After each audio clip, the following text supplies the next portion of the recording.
Welcome to Licensing Subcommittee. My name is Rabia Hatun. I'm the Government Service Officer.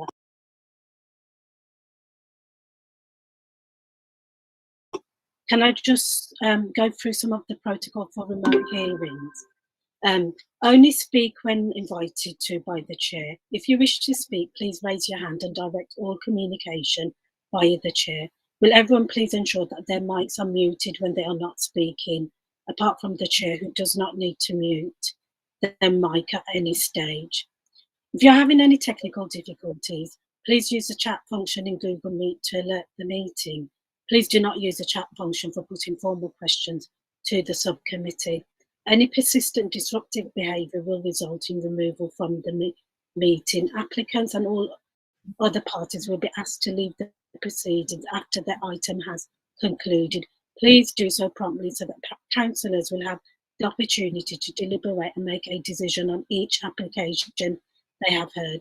Each party will be notified of the decision within 5 working days. So if I can just go to the first item on the agenda, can we elect a chair, please? Can I propose Councillor Bell? And could I second that, please?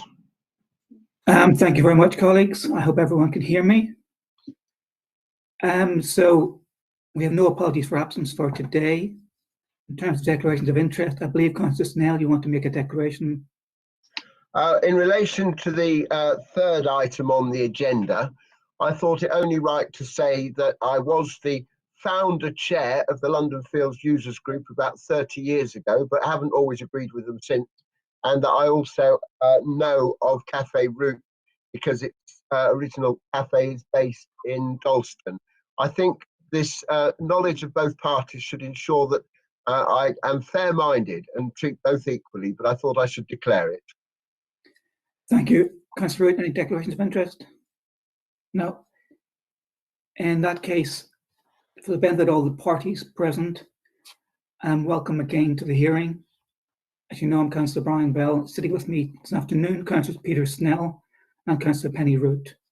Councillor Root has notified us that she has a train to catch at 6 o'clock. So if any stage she needs to leave the meeting, if we haven't finished it, she would not be able to participate in decision-making on that part of the hearing. We do have 4 cases to get through this afternoon. There's 4 cases, so we will have to move quite fast at times. If you haven't been to our hearings before, the order of the hearing is that after introduction from licensing, it is for the applicant to make their case for the application.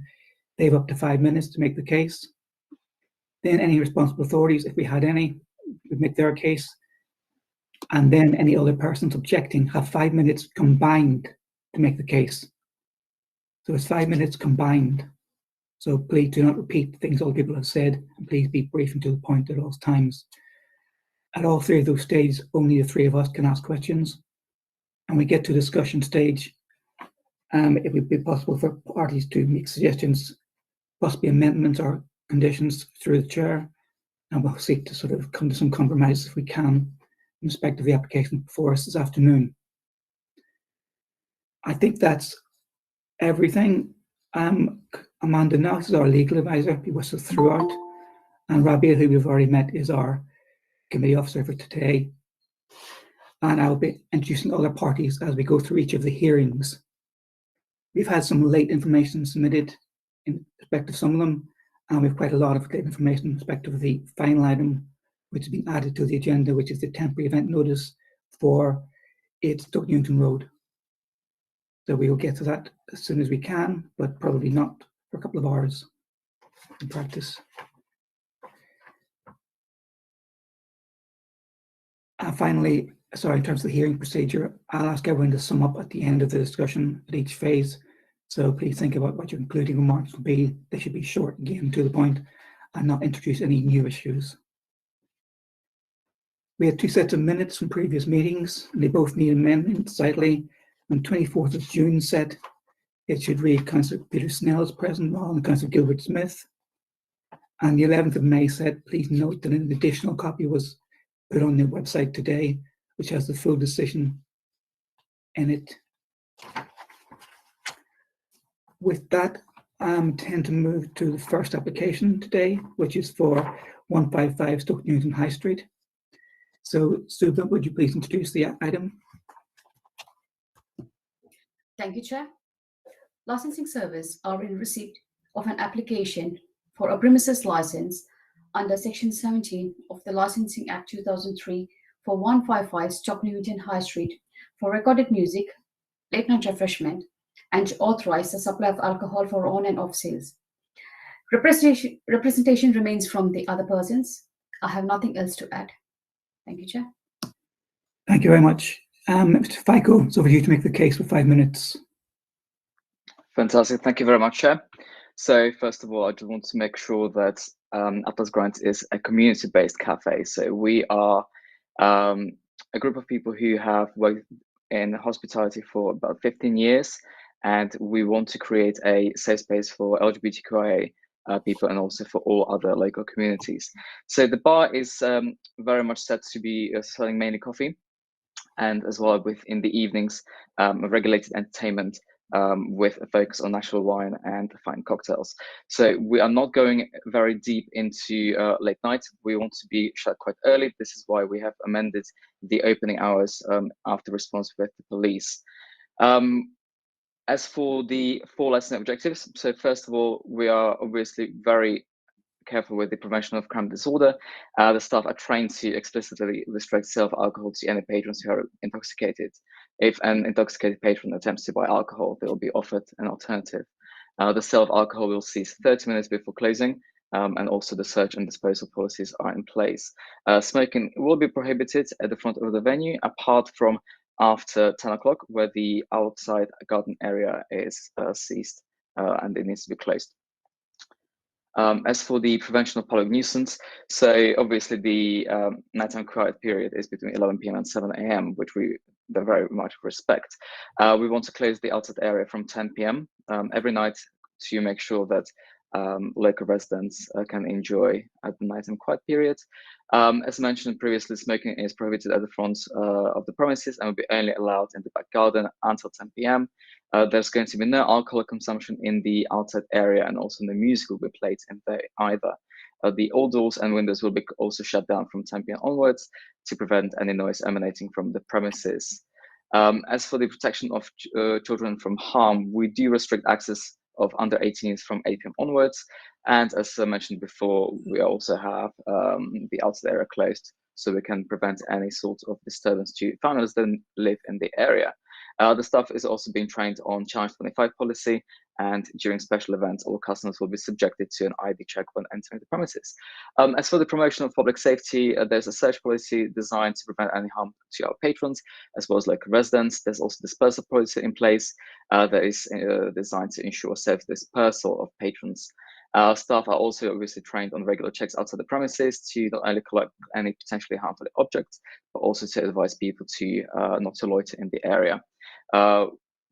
We're also committed to joining a local pub watch community, which has helped especially me in the previous workplace, which was also in Hackney, and that will enable us to promote public safety as a group. As I mentioned before, we have agreed with the Met Police to amend the off-sales of alcohol, which will cease at 11 p.m. every night. They're also content with our dispersal policy as well with our search policy, and these are annexed to our premises license. That's very much it from me. Thank you very much. Okay, so just to confirm, use of the garden area ceases at 2200 all days. That's correct. And the other thing we needed to just confirm is the hours of recorded music will be at maximum what you have for supply of alcohol. The current application goes slightly beyond that in a couple of days, but that's an error, obviously. Yeah, that's amended to the alcohol. Will be the same as supply of alcohol as maximum. That's correct. Yeah. Okay. Any questions, members? No. Stephen, you have 2.5 minutes to address us. Right. Hello, I'm Stephen Gutman. Key areas of concern. 2, the long period from morning until late in the evening, from 7 a.m. for music to be played. Like many people, I work from home a lot of the time. Concerned with what could be continuous disruption coming up from below every day of the week until late. This is setting a precedent for other less reasonable businesses which might follow. My other main area of concern is that to my knowledge, there has never been an agreement made for the use of the outside space. This is surrounded by residential buildings, some extremely close. There will be an issue with cigarette smoke drifting up to windows. People who have been drinking alcohol will inevitably make more noise, interfering with the comfort of residents. The outside space was only recently completed as part of the works to build 3 new residential units. It has only been used once by the previous business, a cafe, but only during cafe hours. It is now going to be used again and with much longer hours. And I want to know if there was ever an agreement for the use of this outside space. Several bedrooms are directly adjacent to it, including my own and one of the new units. Second unit, several other bedrooms, 149 and 153, including a family with children, are hard by. The high walls will act as a sound reflector, increasing the noise. Again, it's setting a precedent for the use of the outside space with no restrictions except alcohol consumption up to 10 p.m. every night. I had no idea when I moved here 25 years ago, when the premises was a charity shop and there was no usable outside space, that I would find myself in this situation. I'm also representing some of the neighbours. Thank you. Thank you very much. When you say there's no agreement about the outside space, agreement with whom? I don't know council procedures. It's a new space. Okay. Stuart, 2.5 minutes, please. You're muted, Stuart. Hello? Yeah, that's better. Hi. Okay, thank you. So, yeah, I'm Stephen's neighbour. I live in, I'm the leaseholder of 155B, which is directly above the property that's applying for the licence. My objections were, firstly, the area is already well served by many pubs, bars and restaurants, and we've had frequent disturbances from places like Rochester Castle, just a few doors away, which regularly spill onto the street, causing late night noise and sometimes violence. They're often serious enough to require police intervention. So, another bar is only going to add to that. Unlike many pubs, the property in question, as I mentioned, is directly below residential flats, including bedrooms, and there's very poor sound insulation. The noise of late night dining and drinking will be intolerable for the occupants. And in fact, my tenant, who was renting the flat from me, has, even though the property hasn't even opened yet, they have already moved out. I had an email from them saying they couldn't wait and risk the disturbance that they were very sure was going to come, because just one evening there were guys working, fitting out the premises, getting it ready, and they stayed behind in the evening chatting, and every single sound comes up through into the bedroom. So the guy that I was renting to, teacher, he said, I'm not going to get any sleep. It's going, and they moved out. So that's a huge problem. Then we have obviously lots of smoking outside on the street, people gathering in the street outside all the other bars and restaurants in the area. So I don't expect this one will be any different. Causing cigarette litter. The pavement is very narrow outside the property, extremely narrow, in fact. So it will be potential disturbance and inconvenience, and almost, certain situations where it could be intimidating just getting in and out of our building, because there'll be people gathering around the doorway. People that have been drinking can sometimes be a bit belligerent and not so reasonable, and I really don't want that outside our doorway. The rear courtyard, as Stephen mentioned, that's been designated as a smoking area. It's adjacent to all the bedrooms that he already spoke about. It will cause significant noise pollution at very unsociable hours. We've also had people urinating in doorways already, is a problem. Don't want to add to that. There are children, as Stephen mentioned, at 153 and 158 that could have their sleep disturbed. I mean, I don't know if it's I don't know if it's of interest to the council or not, to be honest. But the other thing that affects me personally is that it has a serious negative financial impact, because I now am going to really struggle to find a new tenant, and also I know that mortgage lenders basically do not lend to buyers who want to buy properties above licensed premises. So I'm going to find it very hard to either rent or sell the flat. That may or may not be of interest to the council. I don't know. I'm afraid that's not something we can take into account. Right. Well, okay. I've made most of my points, I think, but the disturbance and the noise to 10, 11 p.m., sometimes midnight, I think is going to be really unreasonable. Okay, thank you very much. Can we just start talking about the music in the mornings for Daniel? Obviously, you've applied for it in theory since 7 a.m., but I assume you're not intending to put loud music on at that time.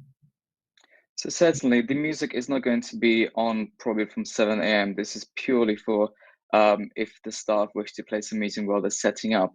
Obviously, there's rules in place to make sure that they are not playing it at a loud level. Just to touch up on the playing of music, and obviously there's huge concerns from the residents above me. So I've spent a lot of money and a lot of time in the past few weeks to carry out soundproofing on the ceiling for both of flat B and also for flat A. So there is going to be that definitely helping out massively. Plus also, as written in the dispersal policy, the sounds from the premises are going to be decreased from 10 p.m. onwards. So they should not be affecting the residents, especially not after 10 p.m. So you'll be turning music down after 10 p.m.? That's correct, yeah. Too late. And we could add that to the conditions. It is also part of the conditions and the search policy from the police. Okay, Councillor Snell, any questions to any party? Well, I'd be interested to hear from the applicant. There's been reference to the premises being rebuilt and it being during this redevelopment that the back gardens, been opened up to be part of the cafe. My interest in that is if that's been done with building control and planning approval, then that should have required that you had 1 hour fire separation between your premises and the floor above, which should limit to some extent the amount of noise going through.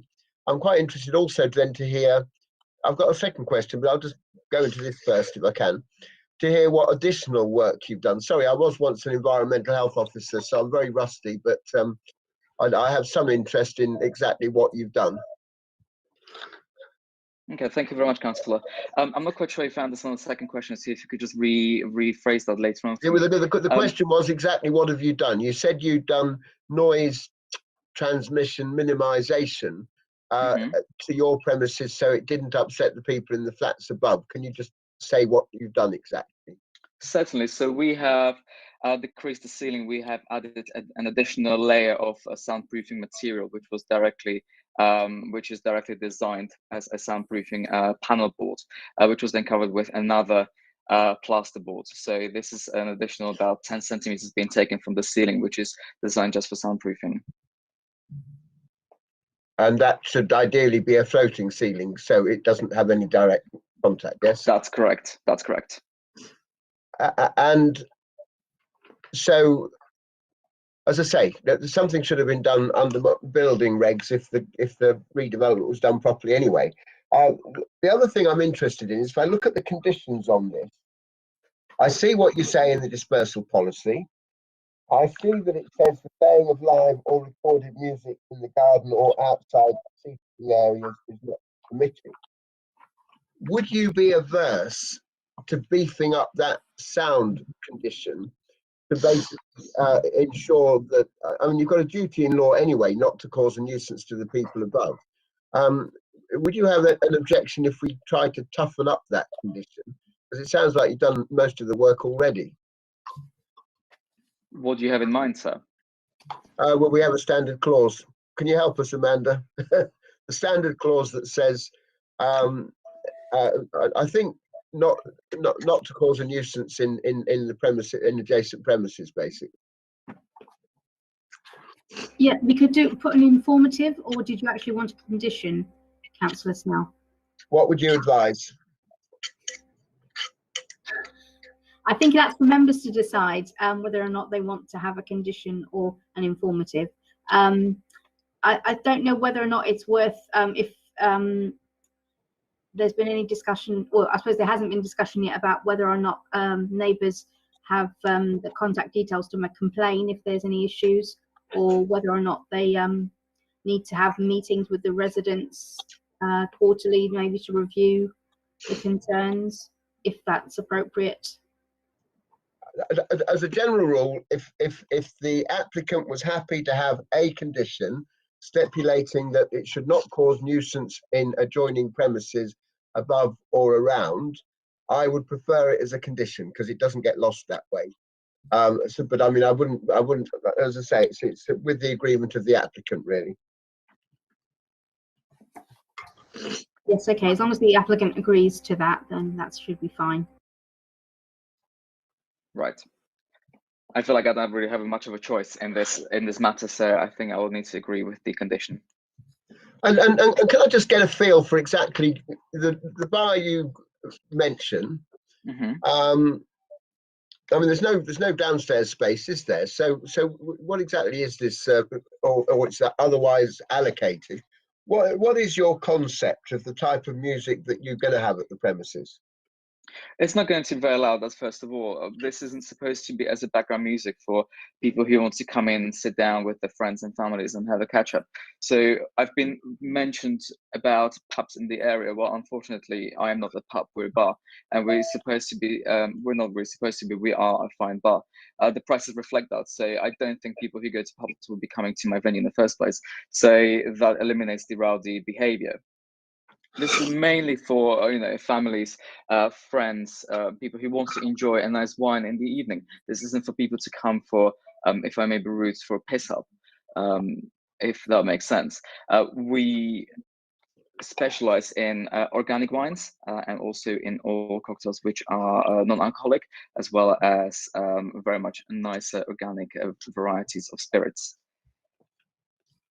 Actually, thinking if that's what you're trying to offer, there is a condition that we use that talks about the music should be set at a level that people in the bar do not have to raise their voices. Basically, it's to allow normal conversation at normal levels of speech. I think probably that would best address what you're trying to create, but also ensure that the license wasn't abused if at some time you sold the bar to somebody else.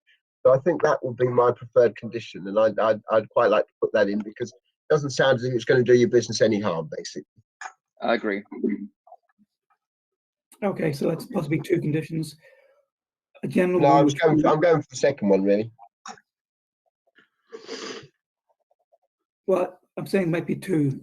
The first one might be one condition that, in general, no noise emanating from the premises to cause nuisance in nearby residential premises.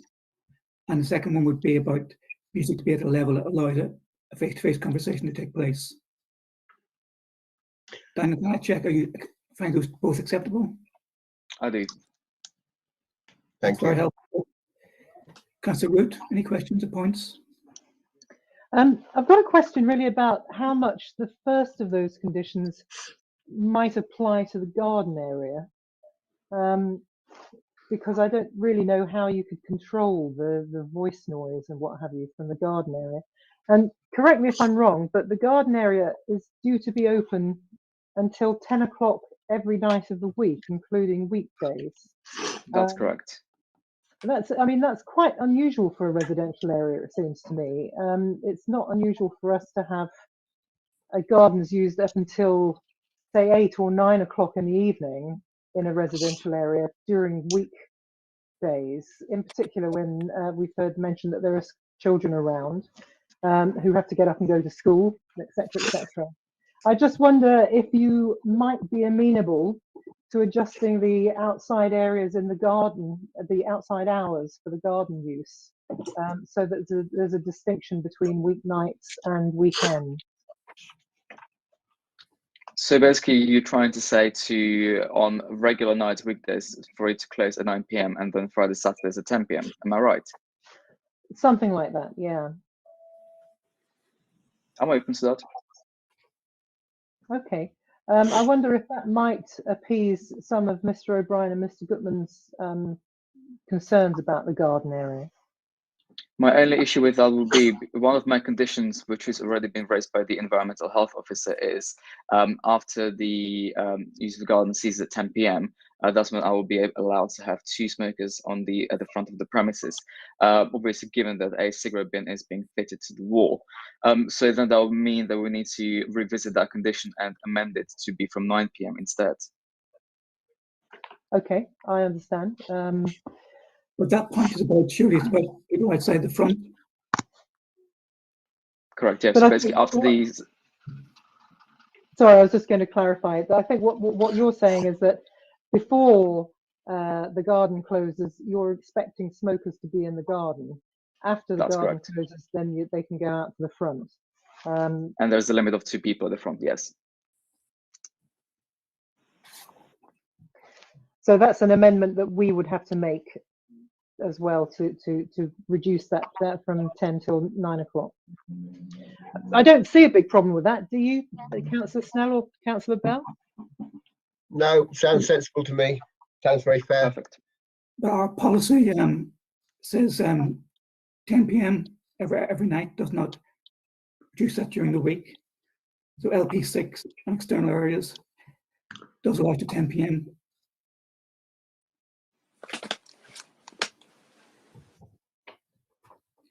Sorry. So personally, I'm not really finding the grounds to reduce that. Sorry, Something we can discuss, obviously. Mr. Gutman, please. Please come in. Sorry, I didn't catch what you said. I didn't understand what you said about 10 p.m. We have a borough-wide policy called LP6, Licensing Policy 6, on external areas, and it does restrict the use to 10 p.m. outside areas, but it's the same throughout the week. So you're saying that you are okay with 9 p.m. or not? I'm saying I'm personally okay with 10 p.m., but my colleagues might differ. Okay, so I would have to point out that this is every night until 10 p.m., considerable amount of noise. That's all I can. They're very close bedrooms to this. Okay, is there anything else you want to say to us? No.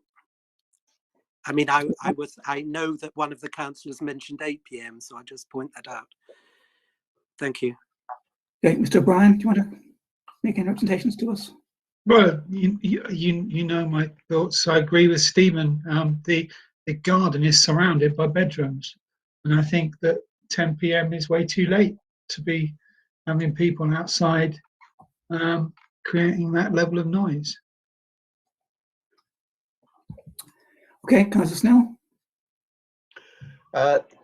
Thank you. I was wanting to make sure that the objectors here feel we've addressed their concerns properly. Certainly, it doesn't seem to me unreasonable to actually say that we should go for an earlier closing of the back garden on weekdays and Sundays because of the particular nature of these premises. So I would be happy, but I'd be going for 9 o'clock because I don't think we want to be unreasonable to the applicant. The point that I was going to make to the two objectors who are here today is that a lot of the evidence we've got on this and the other things we're considering are basically about cumulative impact. And I think in making our decision here, we're hearing general comments about the area. What we need to understand, we have to consider this operation and what Daniel's bringing to the area, and whether that is particularly damaging. And I'm listening to him and thinking this sounds like a well-managed operation. Now, by all means, we can put conditions in that keep it the way he wants to operate it. But what do you have anything that we should know about this particular operation? Has there already been evidence that it's not being run in a responsible fashion?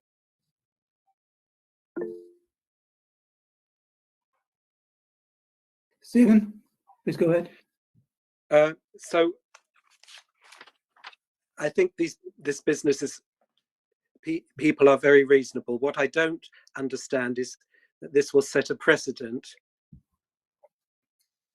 for less reasonable businesses to create as much noise as they want. Also, I have to say, I feel a bit, I have spoken to Daniel, and the soundproofing has not been done throughout below my flat because he says they're not using the kitchen. Well, it's that sort of thing which worries me intensely. I mean, the staff are going to be, he's already said, playing music in the mornings, and he said, it's told me that they're only using it in the mornings. Well, it could be quite disturbing early in the morning. For instance, it's not completely been soundproofed.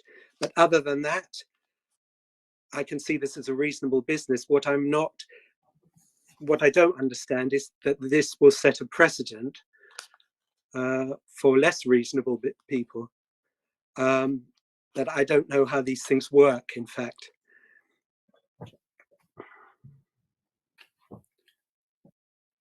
I was about to make a similar point to Councillor Snell. We are restricted to determining this application on its own merits as what's being applied for. And the nuisance you've been describing to us is clearly coming from other premises nearby. And we're not allowed to penalise this applicant for problems that other premises are causing. And if it is reassuring, I think the conditions we've discussed about adding will ensure that if an irresponsible operator took over, they would be constrained, reasonably constrained in what they could do. I mean, in particular, the idea that no noise nuisance can be caused to adjacent properties is, I think, addresses your concerns, Mr. Gutman. Stuart, do you want to come in? Yeah, well, I just think that if you're going to put these conditions in, that how will they be checked, if you like, and verified that the necessary soundproofing and measures have been taken, given that, as I mentioned already, you know, the business hasn't even opened yet, and my tenant has already moved out, has already been disturbed enough by conversation to not be able to get to sleep to the point where they moved out. You can hear everything, right? I'm not talking about music per se, just conversations. You can, the people that occupied the premises before Atlas Grimes had occasional, they had occasional late opens on an evening because the guy who was running it was a magician and he would do magic shows.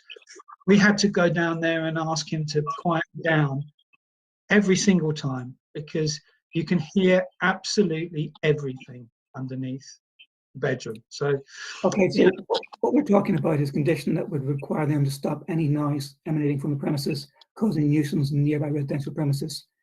It would then be for Mr. Falco to implement that, find a way to achieve it. And if he did not find a way to achieve it, then you can make complaints, and ultimately we could review the license.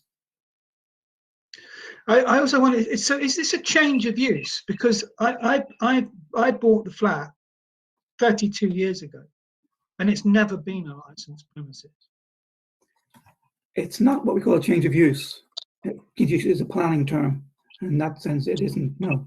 Well, it was previously a hairdresser and then a charity shop, and at some point, yeah, what they're proposing to do seems significantly different to what preceded. Okay, Daniel, do you want to clarify, have you got planning permission for this use? Certainly, I can clarify on that. There was no planning permission needed, given it was a cafe before. It was an A1 use, which was scrapped in 2020 September. So this is now Class E use. So therefore, bars, offices, cafes all fall under the same planning category. Thank you. To the best of my knowledge, that is correct. So there's no further permissions, change of use needed. Stephen? So I'm just asking about the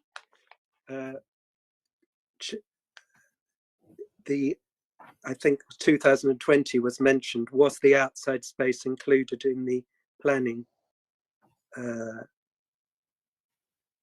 change of use? I understand he's saying that it did not require additional change of use. Yes. There was no usable outside space. Daniel, what you understand is a planning permission regarding the outside use? The property that I have taken from my landlord, the whole premises is under Class E use. Okay, this is a separate regime from planning, and planning have made no comment on this application. So I'm afraid we can't take that much further. No, the outside was included within the property, obviously, and the surroundings. So it's all under Class E. Can I come back to one thing? It's about the hours for recorded music in the morning. Is it possible to reduce those further, because I would not want loud music before 9? The music before 9? Yeah. I'll prefer to go for 8, just because we are opening the premises from 8 o'clock. I think it would be quite unatmospheric if we have zero music from 8 o'clock. Okay, that's at least a little better. Colleagues, any further questions or points? Okay. Daniel, do you want to sum up? Certainly. Obviously, I want this to be a communal cafe slash bar. So obviously, I do care very deeply about what my neighbors have spoken about, and I want it to be. I want them to be involved in the community that we're trying to create. I'm happy with the discussion today and how we've gone about it. I'm happy to include all of the conditions as advised by the councillors, and thank you very much for your time.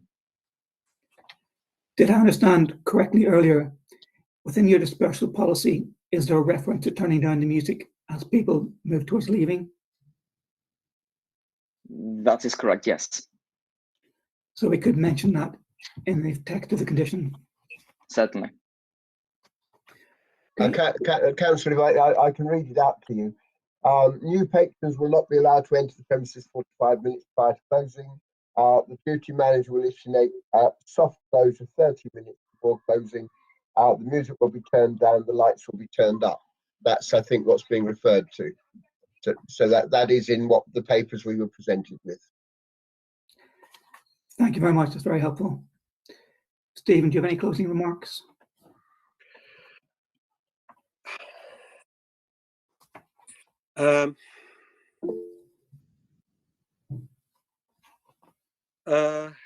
So I would just say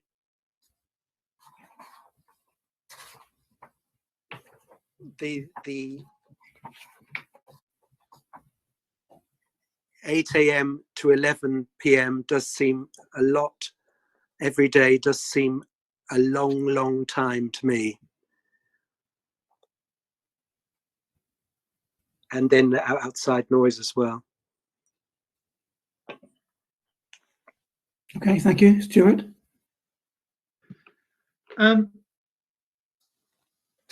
without making too many assumptions, it seems to me that we're heading towards you approving the license with certain conditions. So what I'm really interested to understand is that, you know, if there, for example, there's a condition to noise-proof the premises so that it doesn't cause this disturbance and it mitigates the objections that we have made, right? Who and how is that checked that it's been done properly, or is it just up to me to make a complaint if it isn't? Because I feel like that should be, you know, carried out to certain kinds of. Peter earlier referred to building regs and 1 hour fire separation and things like that. There are certain regs in terms of. I used to work in construction, so. Acoustic levels and to what extent they will actually stop the transmission of sound.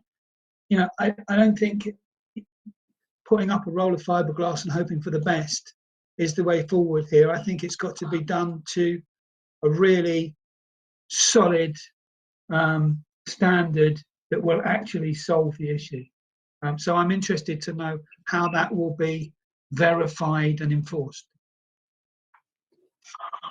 Councillor Snell knows a lot more than I do about the mechanics of it, but it will rely upon you making complaints if it is not achieved, and if necessary, our environmental health service would attend and monitor noise levels in the property. And as I said, that would give you grounds for further complaint against Mr. FICO and would give you grounds eventually for a review of the premises license. Right, and what are the channels for making such complaints? Will that be set out for us in the follow-up to this meeting? Because I certainly will make those complaints if I need to. Okay, well, Mr. Patti is on this call later, is the current head of that part of environmental health, Gertz Patti, and if you can contact him and his service, should there be any problems continuing after the works have been completed, then we will investigate. And as I said, in theory, we can bring the case for review, or you as a resident can bring the case for review if you think there is one.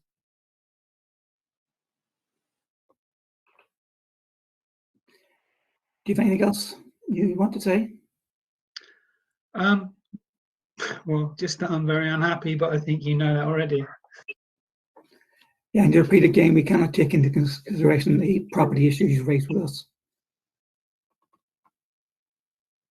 Daniel, have you an urgent clarification? Certainly, if I may just add to that, I think regardless of anyone having a license in this property or not, I think the noise will be still an issue in this case. So I don't think regardless of who's going to be in that property, you will still want to complain about that person. So I find it quite hard to please you at this point, considering that we've done everything that we could to make sure that there is no noise. Your tenants, they have clearly complained about a time which was before the sound briefing, for which I can only apologize. But since then, we have had no complaints further. So thank you. Okay, thank you. Colleagues, any final clarifications? No? If not, thank you for attending for this part of the hearing. We will get our decision to you as soon as possible. If you call licensing from tomorrow morning onwards, you'll get a skeleton decision and we'll write up a full decision and send it out. We'll try to do that within 5 days. And of course, it'll all go on the website as well. So thank you, 3 of you, for attending. Thank you very much. Right, I'm going to move us on to 41 Luke Street.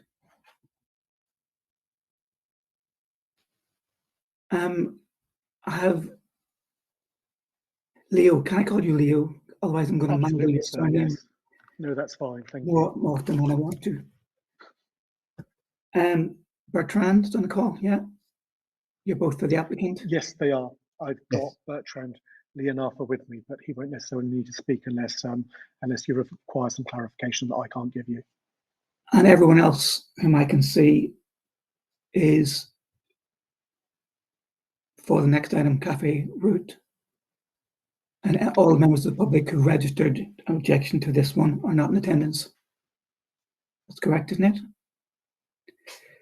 So, applicant, over to you. So does your licensing officer need to reference the report for your I'm sorry, you're quite procedures? right. Of course she does. My mistake. Suba. Thank you, Chair. Licensing service are a receipt of an application for a premises license under Section 17 of the Licensing Act 2003 for Luke Street to authorize the supply of alcohol for all sales. Representation remains from other persons. The applicant and other persons have submitted additional information which have been circulated. I have nothing else to add. Thank you, Chair. Okay, thank you. Applicant, please. Sir, thank you very much. This is a straightforward application for an existing premises on Luke Street that's operated by FinTech, which is a division of Barclays Bank PLC. It's a work space for startup companies, and so it already has the benefit of planning permission from your local authority to operate 7 days a week, 24 hours a day. So it's a 24/7 site. And as you know, planning and licensing are separately, but nonetheless, you can take comfort from the fact that as a matter of amenities, which is far wider than licensing concerns, amenities in terms of planning, consider that a 24-hour site at this operation is appropriate. The planning permission has been granted with full 24-hour workspace, auditorium facilities, including cafes and restaurants and so on, which are included within the venue. So it is fit for that purpose, having been built for exactly that purpose.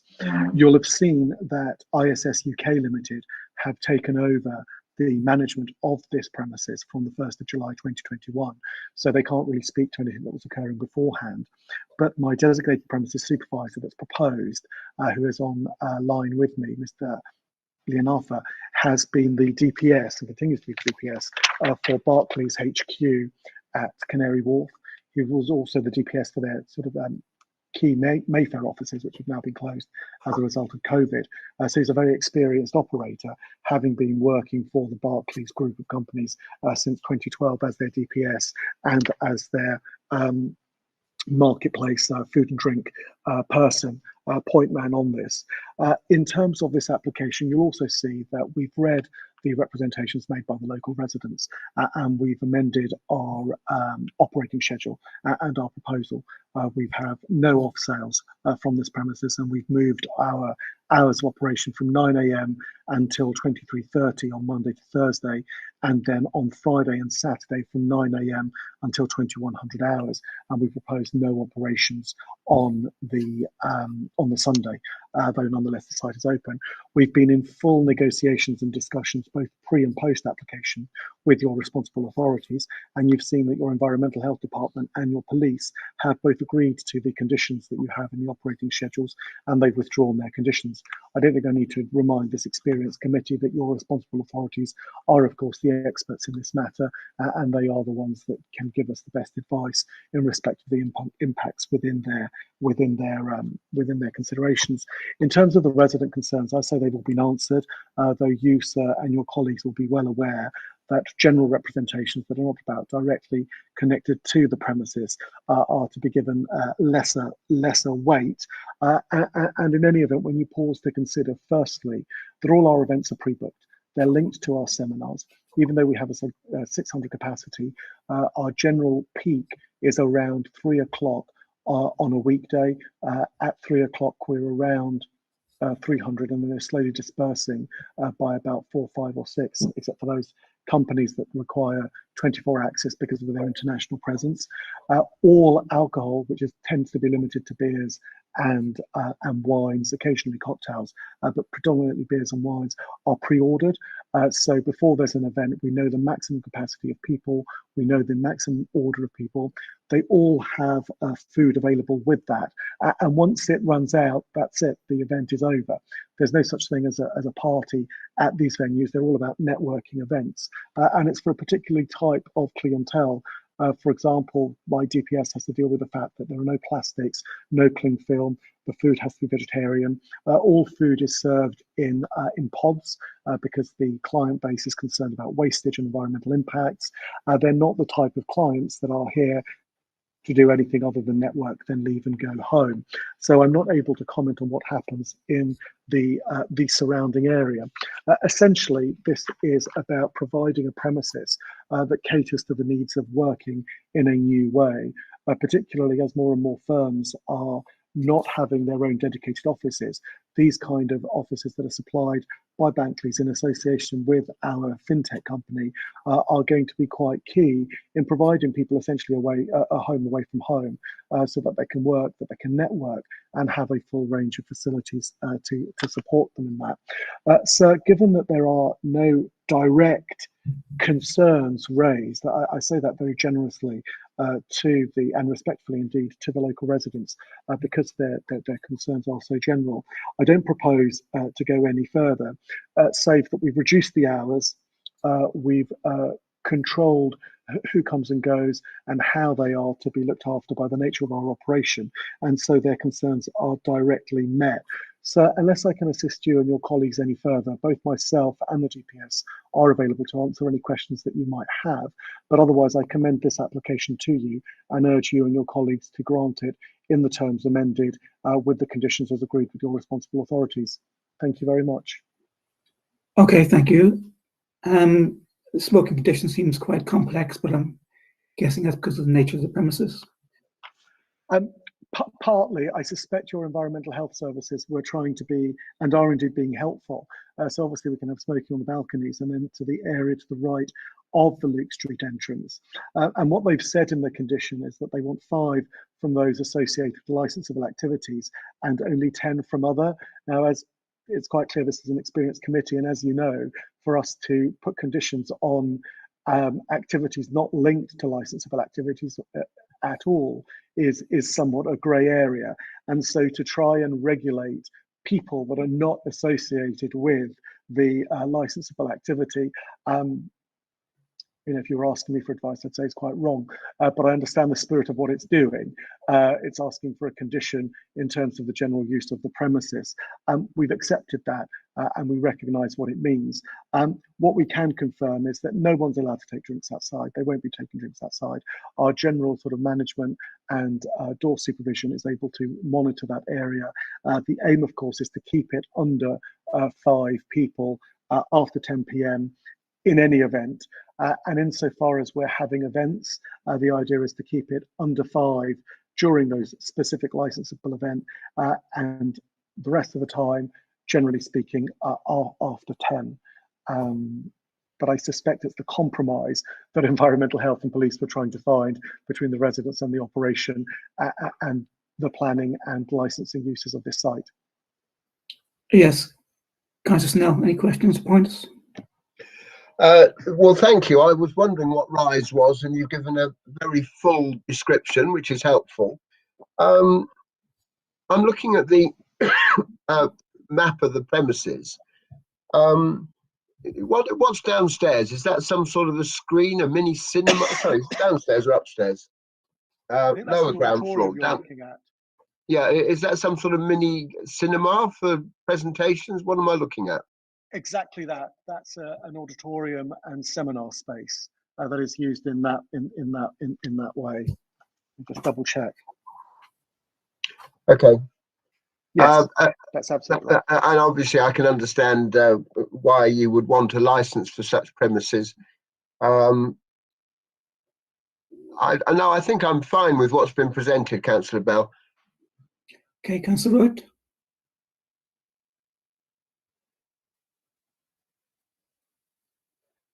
Yes, I mean, I've just been sort of having a flick through the objections, and I think, as outlined, if used as you've been describing, I don't think that any of those great fears are really going to be realised, are they?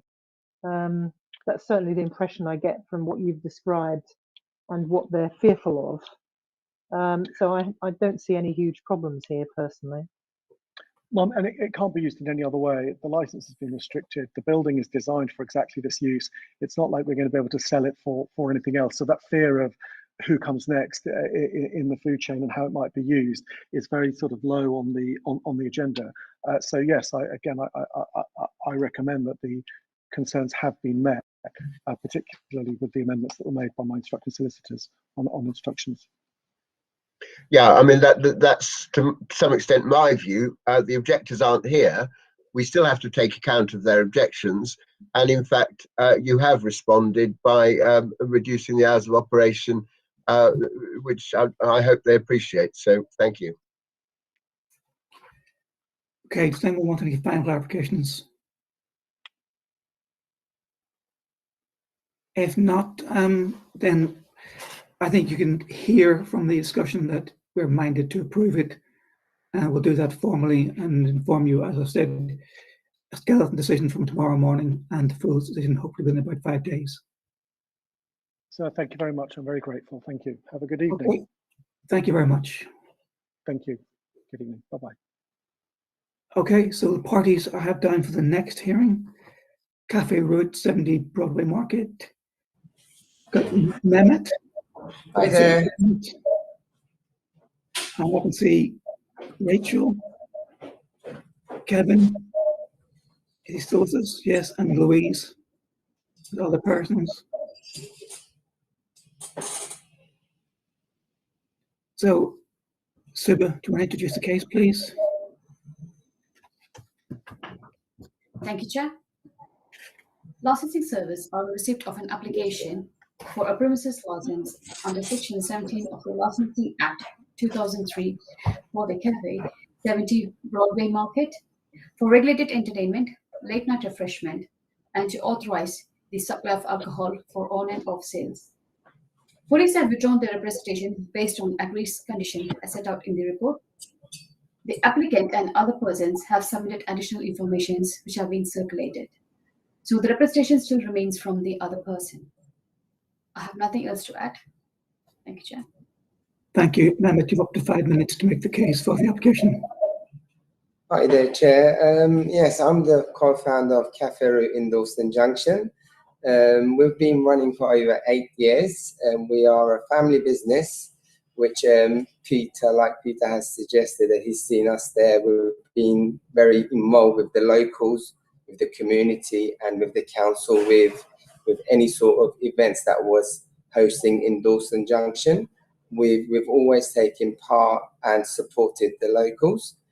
Last year in 2020, we've launched our second cafe, which is in Haggerston by the canal, which we had the same sort of issues were raised there, because the locals, when they see obviously a license application, they think, oh, is it going to be another sort of a bar? Is it going to be noisy? But we really like to think so that we've actually proven with our 2 running businesses, one being in Dalston for 8 years, that we've never been nuisance to the local residents, which we are in the square, and there's over 3,000 people live directly above us. And pretty much the same sort of numbers are the same in Haggerston as well. So one of the visions, obviously, I was raised in Hackney myself, so I'm a local lad, and I've always wanted to build up a brand of a Hackney East London cafe. So this will be our 3rd branch, obviously, now in Hackney, and we would like to open in the future probably 1 or 2 more. But we are definitely not a late night venue. We don't focus on alcohol. We have a very large food menu which starts from 8 a.m. and it goes on to 10:30 in the evening with breakfast, lunch, dinner. I totally can understand the worry of the locals in Broadway Market, like I said, because they don't know us. But I think, like at the very beginning of this meeting, how Peter said he knows us very well, and I would like to think he can give a bit more insight information of who we are and what we do. I think that's pretty much from our end. From what I can add to, but if there's any questions, obviously I would like to answer. All right, just to confirm, supply of alcohol is not until 11 a.m. No. today, and it's also always to be consumed with a substantial table meal. Yes, correct. Okay. Rachel, you have a couple of minutes to address this. Yes, thank you, Chair. And thank you to Mehmet for the introduction there as well.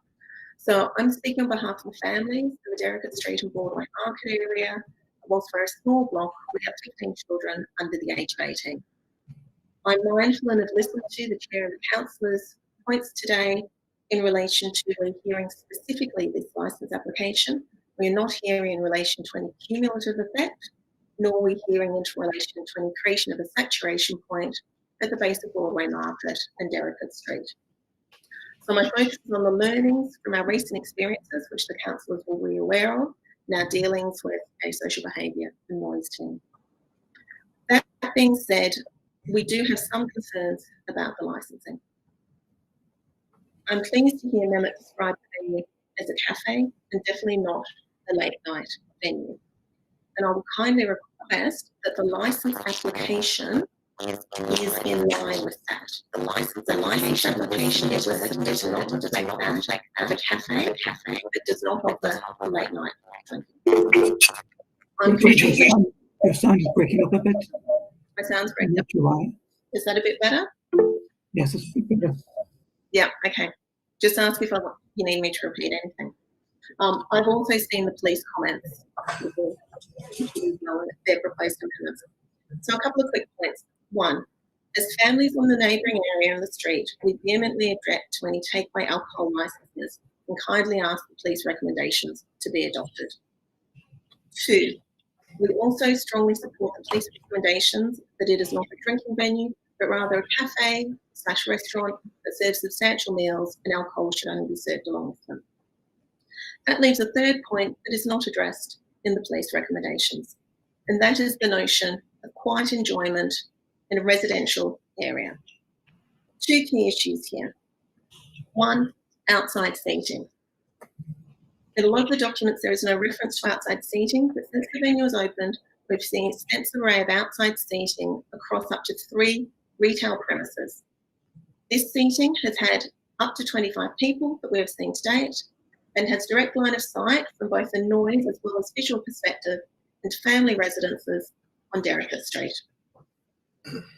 That has created additional noise. We currently have a situation where on up to 5 nights of the week, we only have quiet enjoyment from 1 a.m.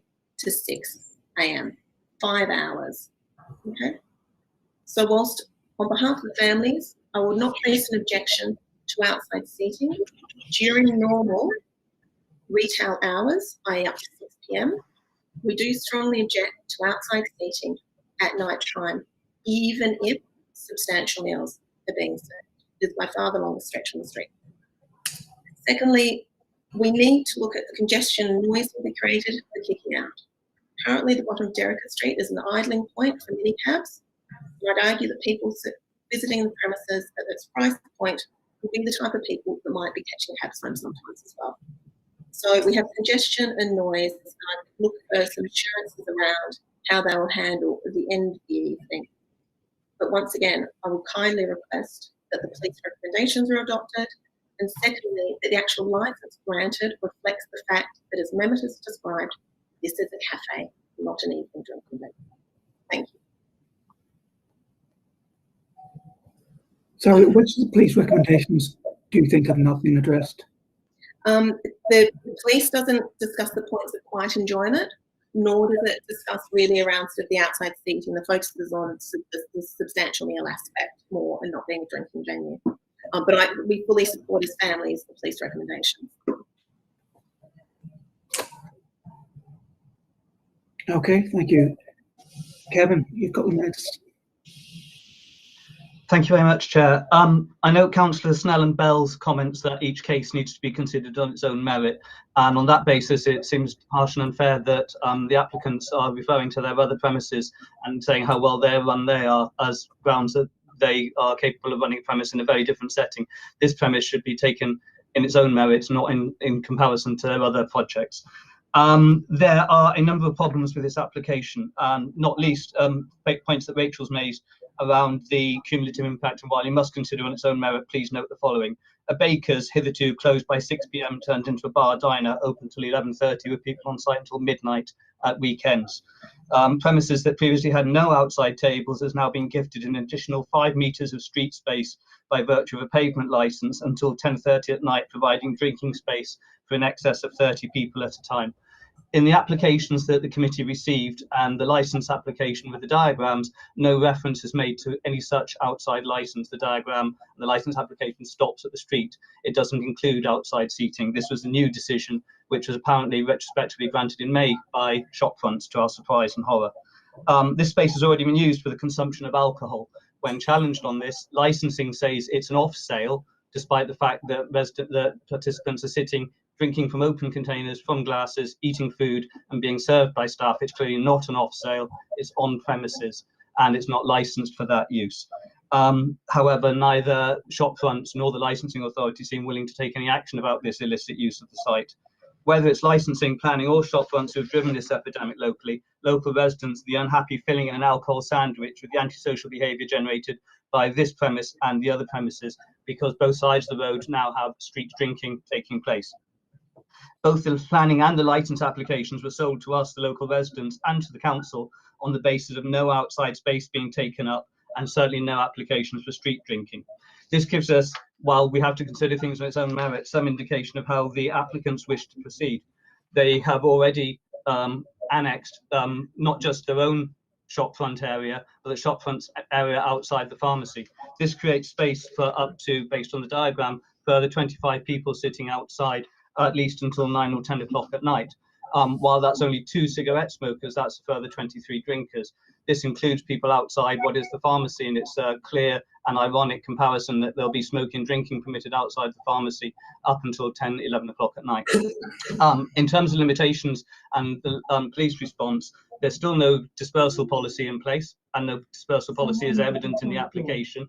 So everyone can just leave at midnight and wander through Derricott and Preston Street urinating as they go. There's no discussion around where taxis will park, and there's no discussion around CCTV on the additional areas that they've annexed. So the CCTV on the premises doesn't cover the area outside the pharmacy, which is being currently used for illicit street drinking. The applicants have indicated in a slightly contradictory police report. We endorse some aspects of the police report.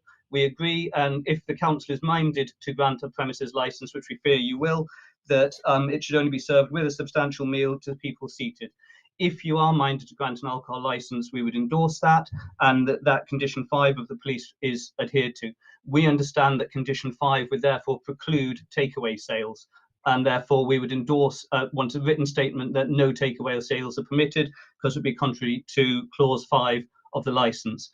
If you are minded to give a premises licence, we would further ask that no alcohol is to be consumed on the outside tables, and that the tables are restricted and to dining only, so that the outside area does not become a street drinking establishment, as is currently being used for that, which increases the amount of alcohol being consumed on Broadway Market.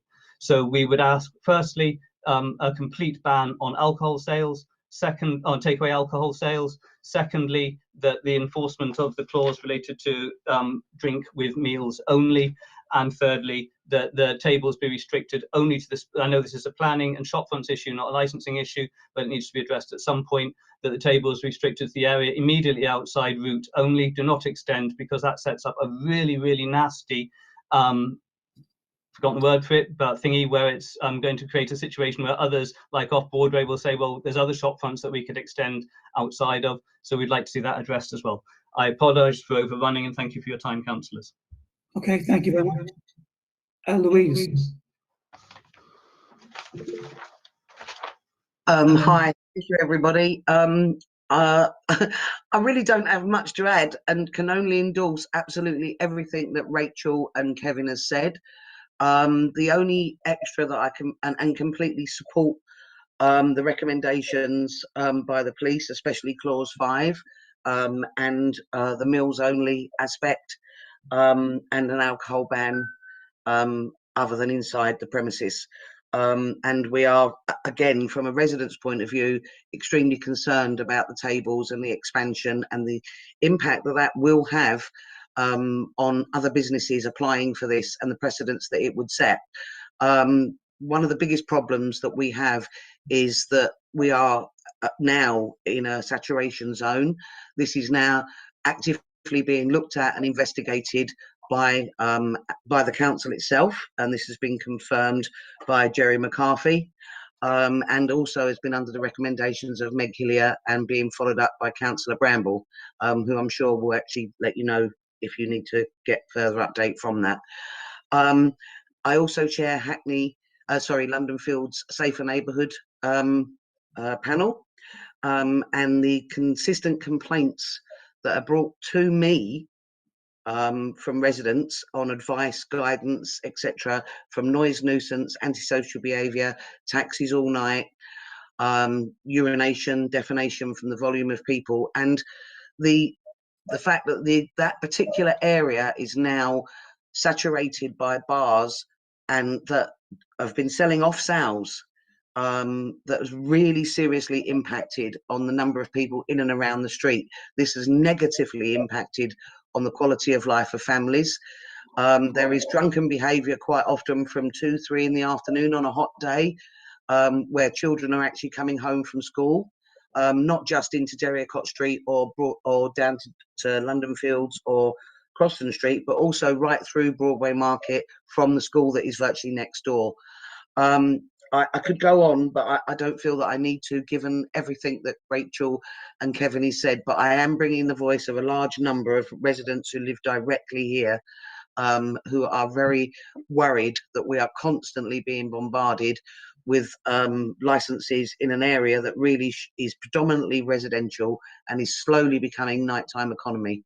I've worked very closely with our local police team and with the police licensing to bring a large number of complaints forward from all the antisocial behaviour, and we are seriously concerned about the noise levels that will be emitting from this premises if it is allowed to have a later license, have the license as late as it is, and the use of the outside premises. I think that's probably about it. Thank you. Okay, yeah, thank you. Just for clarity, you are not currently in a cumulative impact zone. What's happening is we are investigating whether or not there's evidence to introduce a cumulative impact zone in the future. Yeah. Amanda, can I just clarify one small point first of all? In terms of meals and drinks being taken on tables outside the premises, that's covered by an on-sales license, isn't it? That's covered by? The on-sales element. Yes, it is. If it's restricted, yeah, to the on-sales bit, but they equally they could also apply for a tables and chairs license from the markets team as well. And the other point I wanted to bring up from Kevin's remarks is the condition that requires them to install, operate, and maintain a comprehensive CCTV system. So that, my interpretation of that, would need to cover any area that they're putting to use, even if it's slightly to one side of the main premises. Yes, yeah, they need CCTV for the whole area, yeah. So they need to make it comprehensive. That's one of the existing conditions that's been proposed.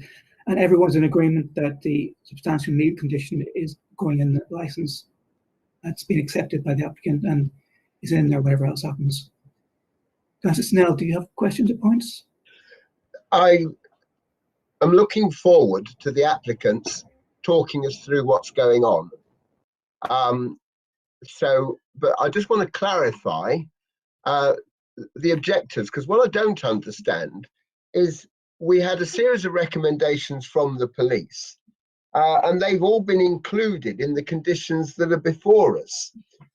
Under clause 9 onwards, those are exactly reproduced what was recommended by the police. So I'm not particularly understanding in what way what's before us does not reflect what the police recommended. Perhaps I've missed something.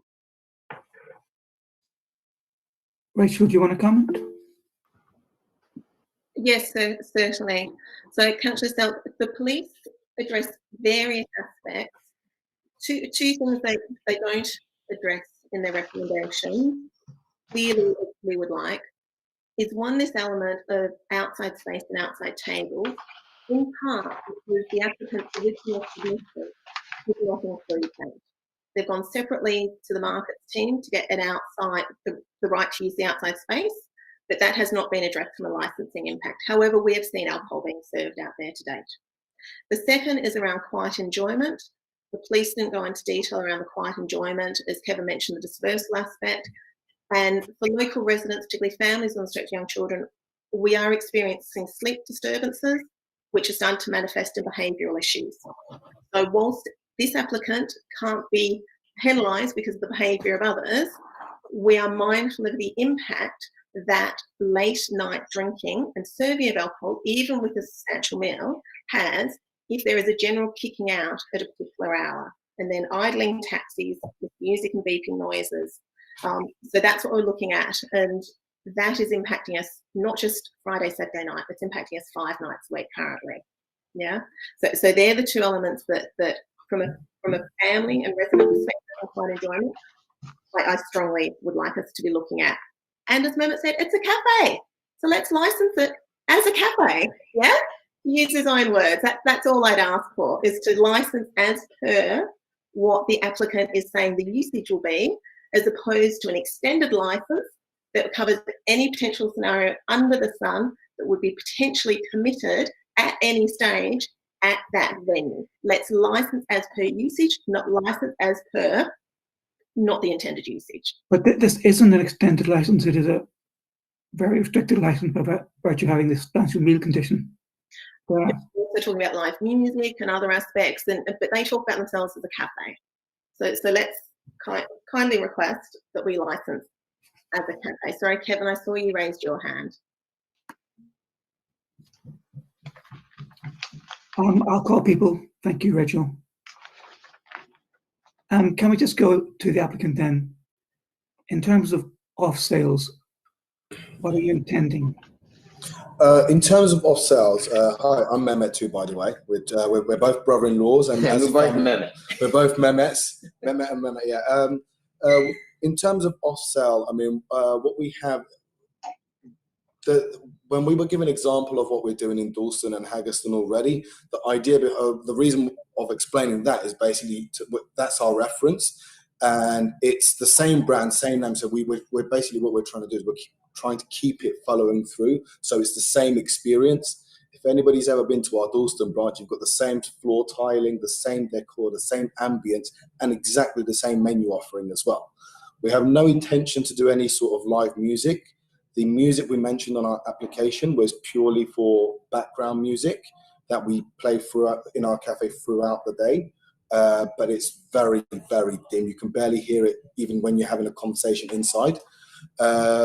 So are you happy if we strike out the live music element of the application? Definitely. It's not a problem for us not to have a live. We don't even have space for a band or anything like that. So no intentions for that anyway. And in terms of alcohols, it's more of a wine with your meal sort of offering we have. We have 8 large plates, we have 12 small plates on our menu. So it's more of, rather than just a dinner and go, you might have some small plates, like a tapas with a glass of wine. It's kind of our offering for the dinner menu in the evening at the moment. Now, we are actually in the process of, we're putting together a marketing strategy to expose our evening food menu, because a lot of people don't recognize us as a food place at the moment. They just see us as a cafe. So this is down to our business being maybe not got nothing to do with that at the moment. But furthermore, I think this can have a benefit, a positive impact to the street, where there's realistically just a couple of places where you can actually sit down and have a meal other than us. And people don't know there's us as well. So it's more of, they're going for a drink across the road or anywhere else. But the few places that's available is generally just fully booked. So I think that causes a lot of lingering around, having a drink while you're just standing, waiting for an available table. But now we're giving more of an offer, but people don't know we're there. So we're just trying to boost out the food side of it, to say, we've got food, come here and eat it. And that's that. In terms of off sales, because we have a lot of organic wines and things like that, it's we have these for sale by the bottle at a retail price, at a different price to, rather than having opening a bottle in a restaurant. If you really like the wine and you want to take one home, we have that. It's not a dramatic sale we have, but it's in Haggerston, but it is in Dalston, for instance. All the residents like to take a bottle home, and that's the reason why we wanted the off sale. And obviously, Deliveroo is another platform we'll be going on. We wanted to stand up on our feet first as well. Once that's done, that's another platform we are on in the other 2 branches. And are you, for example, able to give us a percentage of the business, you think? Sorry? Could you give us a percentage of the business that will be generated through off sales? From Deliveroo, did you say? From off sales. Oh, from off sales, it's very, very minute. I would say about 1 to 2%. And you wouldn't consider dropping it for the moment from the application? No.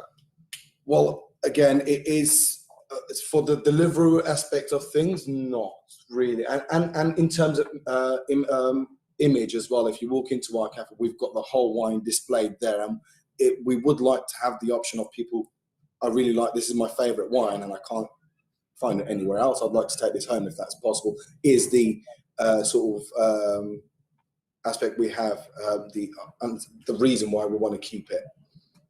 Okay, I will bring everyone in again, don't worry, but I'm going to Councillor first. Sorry, lastly, about the CCTV, our CCTV does cover the area of the pharmacy, and in terms of the tables and seating, we have got the permission from the pharmacy. We've made our application with the shopfront licensing team, and that's all been granted. We have the license and the available. Police knows that as well. Yeah, and that's all confirmed with the police. I will bring everyone in, but Councillor Snell first.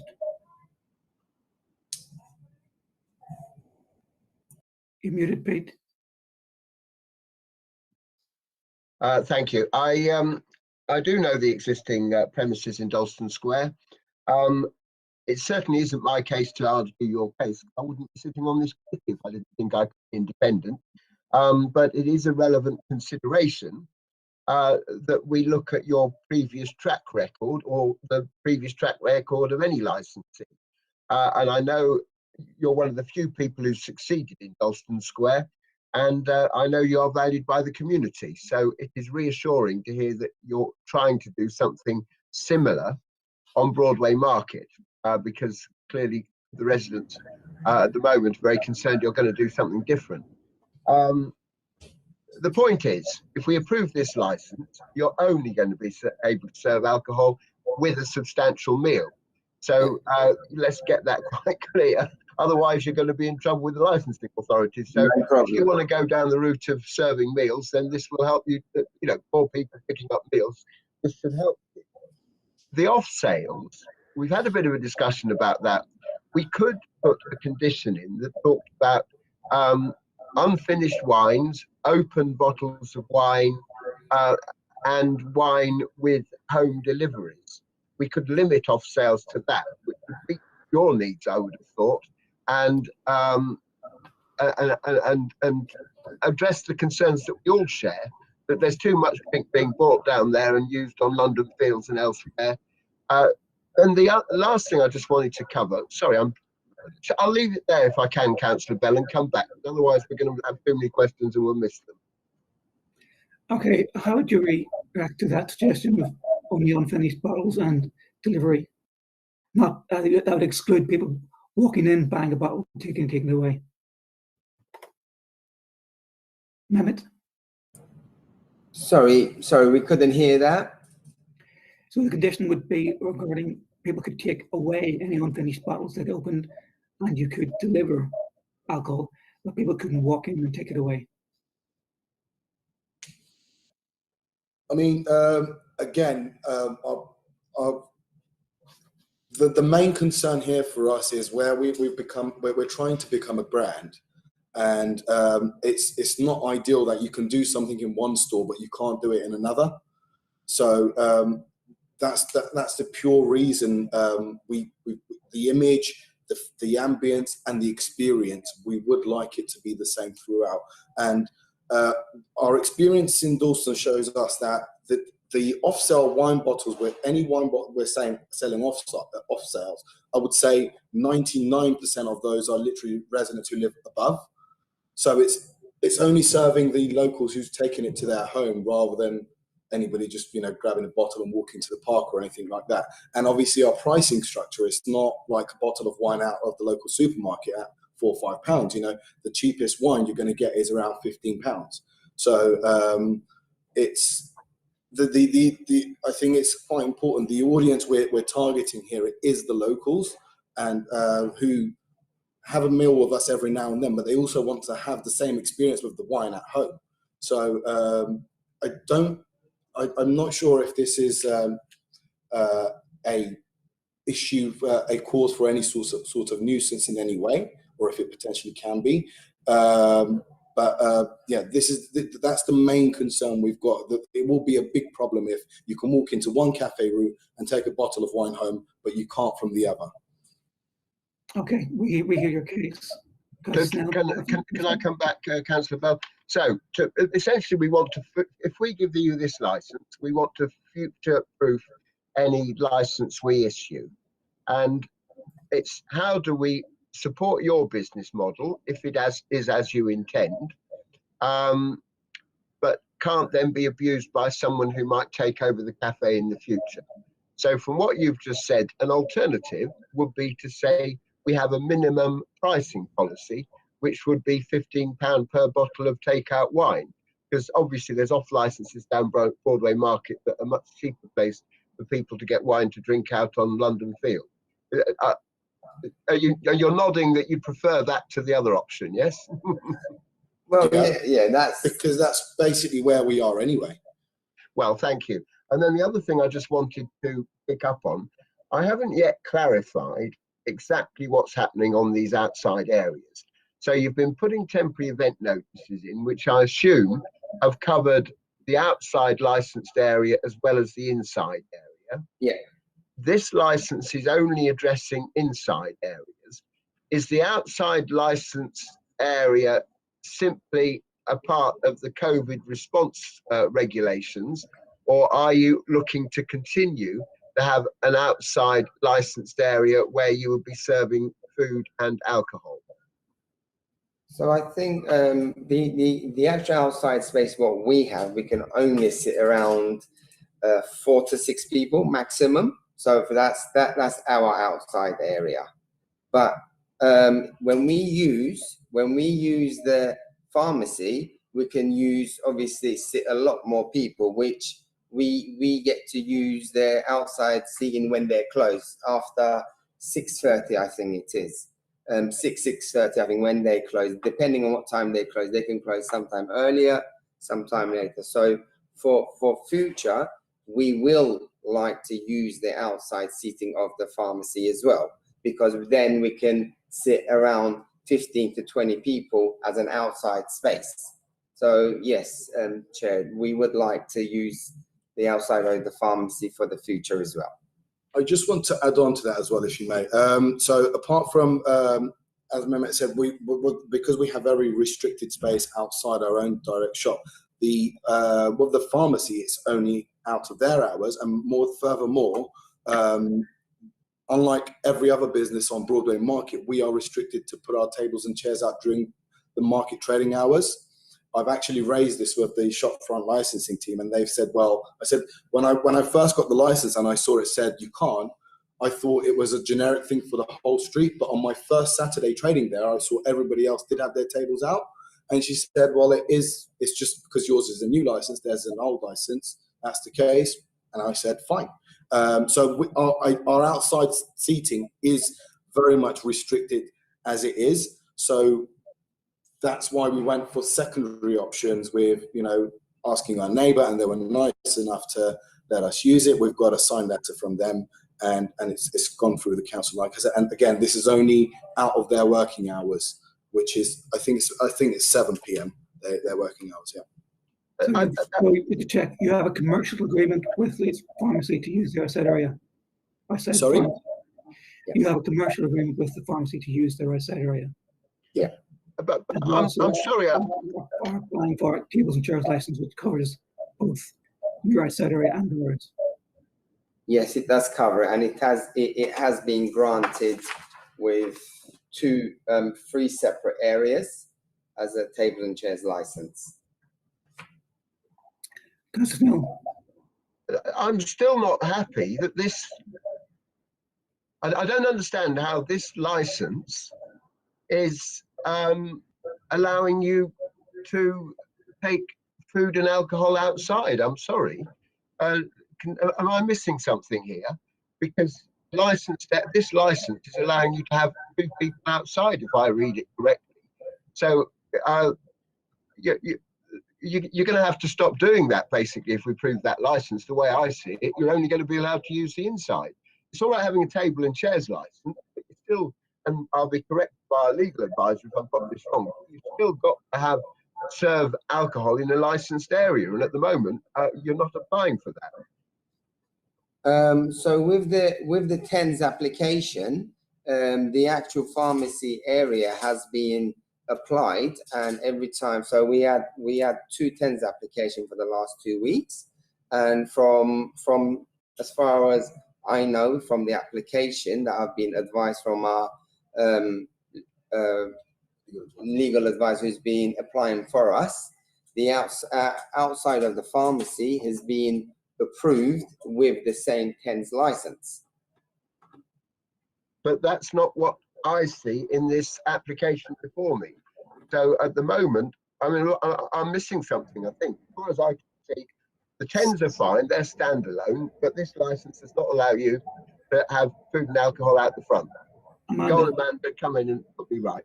I was just going to ask if maybe the licensing officer can confirm what the application specific, the current position of the application.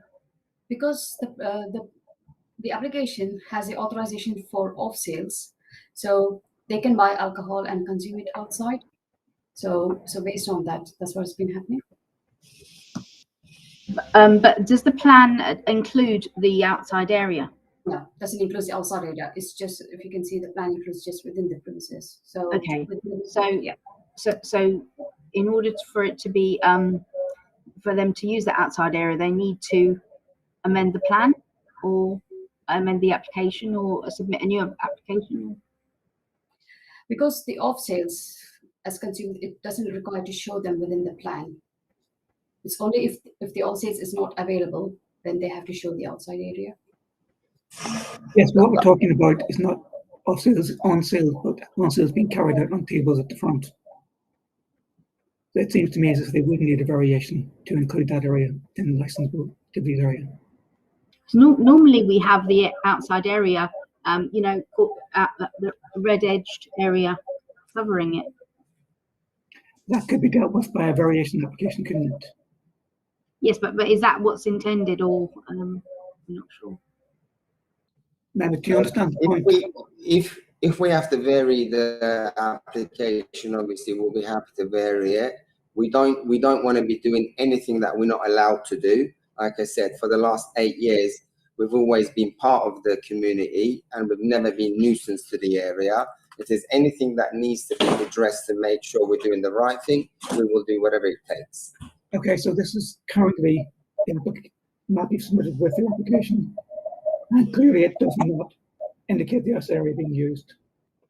Well, what my understanding would be, you need to put a variation application in just to focus only on the extending it to the S areas. So like sorry. Can you repeat that again, Councillor Bell? My understanding is you would need to put in a variation application to include that outside area. Yeah. That could be handled by way of a variation if we are minded to approve it today. Okay, like I said, if we have to vary it, we have no problem to vary it, sir. Guys, now I think I'm clear understanding that now. Are you? Okay, so it's difficult to keep up with changing legislation as we've gone through COVID. Certainly, when we were having a problem last year, the condition normally was for off sales that it had to be sold in a sealed container. So off sales to tables in front of the premises in normal glasses would not have been permitted. I mean, I think we have to consider this application as it is before us. My understanding is it doesn't allow alcohol consumption on tables outside, but we're just going to have to consider it as it is. And obviously the Mehmets are going to have to go and talk to our licensing officers if they want to do that in future. But that's what I think we're considering. Okay, thank you. Councillor Root, do you have any questions? It's an observation, really. I think that I'm familiar with Cafe Route in Dalston Square, and I've also been to what I like to think of as Route Canal, which is the cafe on the canal. And you know, I think I hear what you're saying about wanting to run a cafe, and I know those two places well enough to know that they're not late night drinking dens. But I think you also have to recognise that Broadway Market is a really different place to both of those locations, and that when you are in that new location with your standard license that you want to have, which is the same as your license in those other two locations, there will be a client expectation from the people in Broadway Market, which is really different to the client expectation along the canal and in Dalston Square at the moment.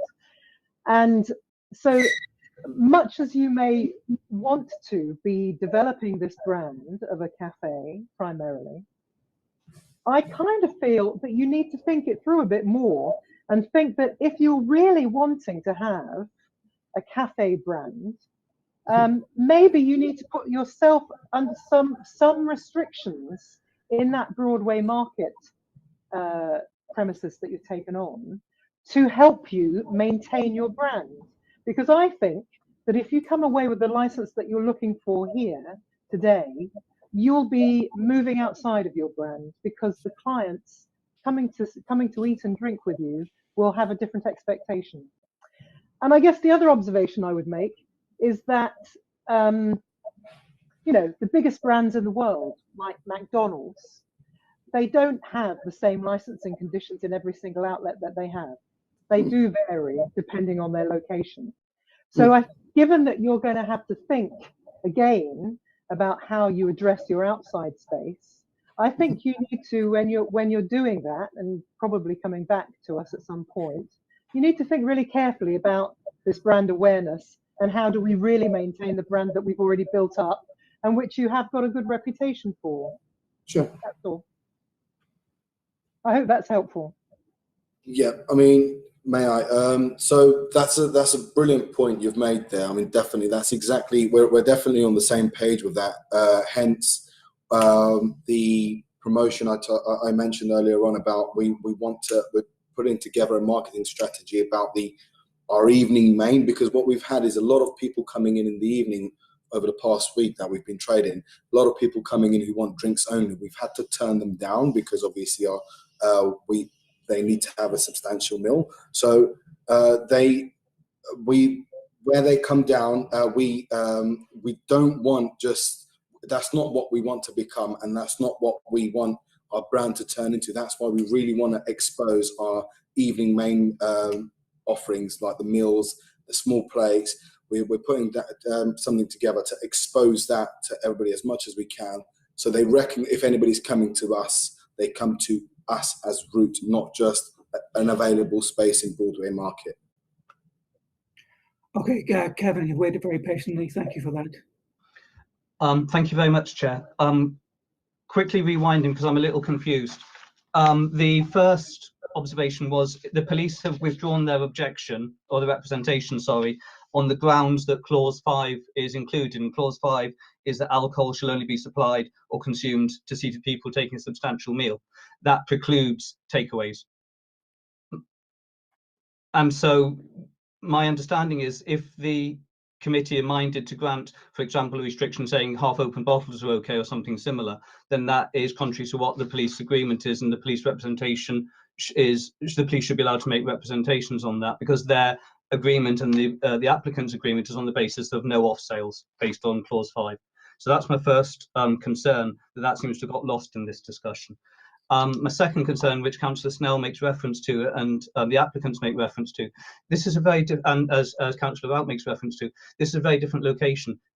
People don't go from Dalston to a park because it's a bit of a long haul. People do walk from the top of Broadway Market into London Fields because it's a hop and skip and a jump. you take away food, and with the greatest respect, it's not all high-end wine. Your offering includes 16 cocktails and £40 pitchers of Aperol Spritz and stuff like that. There's bottles of Peroni at £4 a pop. People will be buying a box of salad and walking to the park and drinking in the park, a park that has already been the source of significant blight. So that's further evidence of why the takeaway license needs to be restricted. So the idea that it's all nice bottles of wine at 40 quid a go is seriously not the case here. I've really struggled in terms of the temporary event notice, as I'm sure Councillor Snell from the conversation we've just had seems to be, in that having followed this up since they started trading on the street with licensing said in writing to me, the 10 authorises alcohol for both consumption on and off the premises. We are not aware of the extent of the pavement licence, so we'd have to check this with the market service. What happens with these situations, and it's the same with all the other applicants who are behaving similarly, is trying to have cake and eat it. They simultaneously want to argue that it is an off-sales consumption while sitting at a table, being served by route staff, eating route food, off route plates, at a route table, at a route licensed under shop fronts. That does not constitute in any reasonable understanding of the term an off sale. It is on premises but outside the licensed premises. It is something that several of the bars are doing, and in that respect route is no different. And lastly, seeing as the applicants do have a copy of their licensing application to hand, if they would be so kind as to note on it the dimensions of the 3 zones that they have, they will notice that it is 0.7 metres width. And yet every day since they've opened, they've gone out to 1.4 metres. So they are extending in terms of length, they're extending in terms of width. They create a pinch point outside the chemist where there's a lamppost and it reduces access, forcing pedestrians onto the road where they're going to get clipped by a bicycle. They are extending in every direction. They want to increase the number of delivery scooters coming into the area. Every aspect of this is already problematic, and the ink is barely dry on the change of use from what was a baker's to this situation. So I've got to go back to the police recommendations, which we would endorse, provided that they're adhered to, provided that the external tables are removed, because they should not, they're not part of, if there is a variation and there's an application that includes tables, then that will give us an opportunity to object to them forcefully. Thank you. Thank you. Louise? Once again, Kevin's preluded me on everything virtually, so I can only endorse everything that he's actually said and support, and would also like to add that the and fully supports point 5 of the police recommendations or conditions. But one of the biggest things that jumped out for me, given where I actually live, and I'm sure Rachel will echo this, is because it's Derriacott Street and Croston Street. And one of the main fallouts that we're having is, believe it or not, taxis, but also the speeding Deliveroo, bicycles and motorbikes down a residential street that has over 20 children under the, or 2 streets, 24, I think, in total, across 2 tiny little streets. That is yet another nuisance. It will be a noise nuisance. And they don't use Broadway Market. They almost all, and especially where they're situated, would come up there. So again, we wouldn't like to change away or move away from any of this, and feel that the off sales does not include. And there is great concern about the use of the outside space, because people have to remember, less than, I think it's probably about 6 foot above where the tables and chairs are 3 flats. 2 of them have bedrooms overlooking that area. And these need to be taken into consideration for the impact that will go on given the situation. So thank you very much. And Rachel. Yes, thank you, Chair. I once again would echo what Louise and Kevin have said. I have severe hesitation if condition 5 from the police, or proposal 5, is not adhered to. I fear that if we allow part drunk bottles to be taken out, we set a precedent for Broadway Market. And what is the definition of part drunk? What is the definition of open? What is the definition of substantial meal? And what is the definition of place of consumption? So we open all that gateway. Once again, with the tables on the street, as I've already said, we are having noise already from that area. We saw alcohol being served already from that area. Yeah. So the Limit brothers-in-laws, with all due respect, you may be running your other venues beautifully, But Broadway Market is different, and we have already seen some, let's say, trying it on behaviour with the outside space on Broadway Market, which doesn't sit very comfortably with people when you want us to look beautifully at you guys and your offering and welcome you to the community, okay? We want well-run venues on the street, but we will stand vehemently up if people are not running their venues in line with their licence, in line with the law. So once again, it's condition 5, please, no off sales and no tables outside because there is no licence application for it. To the applicant, my understanding is, as I said before, this application would not cover any outside area because you did not specify that on your plan. Therefore, except for tens, you would have to stop serving alcohol on the outside tables. Do you clearly understand that? Yeah, we understand. That's yeah, we clearly understand that. I mean, in terms of the off sales, however, I just wanted to make a few points on the Deliveroo side of things. I mean, if we didn't have the off sale license, this wouldn't stop us or anybody from doing. It's not going to stop us from continue doing Deliveroo. Where I mean, the food offering will still be there. So the guy on the bicycle or whatever it is still going to be there. And this is not just us as businesses. Today, you can sign up to Deliveroo cooking from your home. And again, I think being penalised for this will. You know, we wouldn't want to be penalised for this when anybody can be doing Deliveroo offering, and you know, we don't want to be penalised for the speed of the bicycle the guy who's working for bicycle, and there's a long chain connection there. I understand, so that's that. And again, with everything else, I think Kevin mentioned about our £40 pitchers and everything, but they're not available for takeaway. I mean, it's mainly wine. By the bottle, and yes, you can grab a bottle of Peroni beer for $3.90, I think it is. Yeah, when you can go to the shop, or grab it from the shop for £1 or something. You know, it's available there. The whole point is to have it available for customers who want to pay for it. But shops are open later than we are. There's a liqueur store down, a few shops down that's open. I'm not sure what time they're open till there, but you know, a lot cheaper than what we're offering. Our aim is not to just feed people who want to booze 24/7. We just want to supply the demand of our customers of who want the quality wine we have, or the beer we have, or whatever we're offering. We just want to supply them, basically. Amanda. Yes, through the chair, I just wanted to mention that the applicants with condition 5, I don't think they're being penalised. I think that basically because they're applying for this licence, they have to demonstrate a period of compliance with all the conditions and demonstrate to everybody that they can operate a responsible, run a good premises, complying with everything. And then possibly, you know, they would be more receptive to you having these additional facilities with the off sales, etc. Once you've demonstrated, built up some confidence in both the residents and the police that you are operating well, I think that then they would receive it better. So it's not a case of being penalised. It's most new licenses, they need to demonstrate sometimes, if it's in an area which is quite contentious like this, that you need to demonstrate a period of compliance and build up a good track record and reputation to ensure that the parties feel that this is not going to lead to more disruption in the area. I hope that helps. Mehmet, welcome back.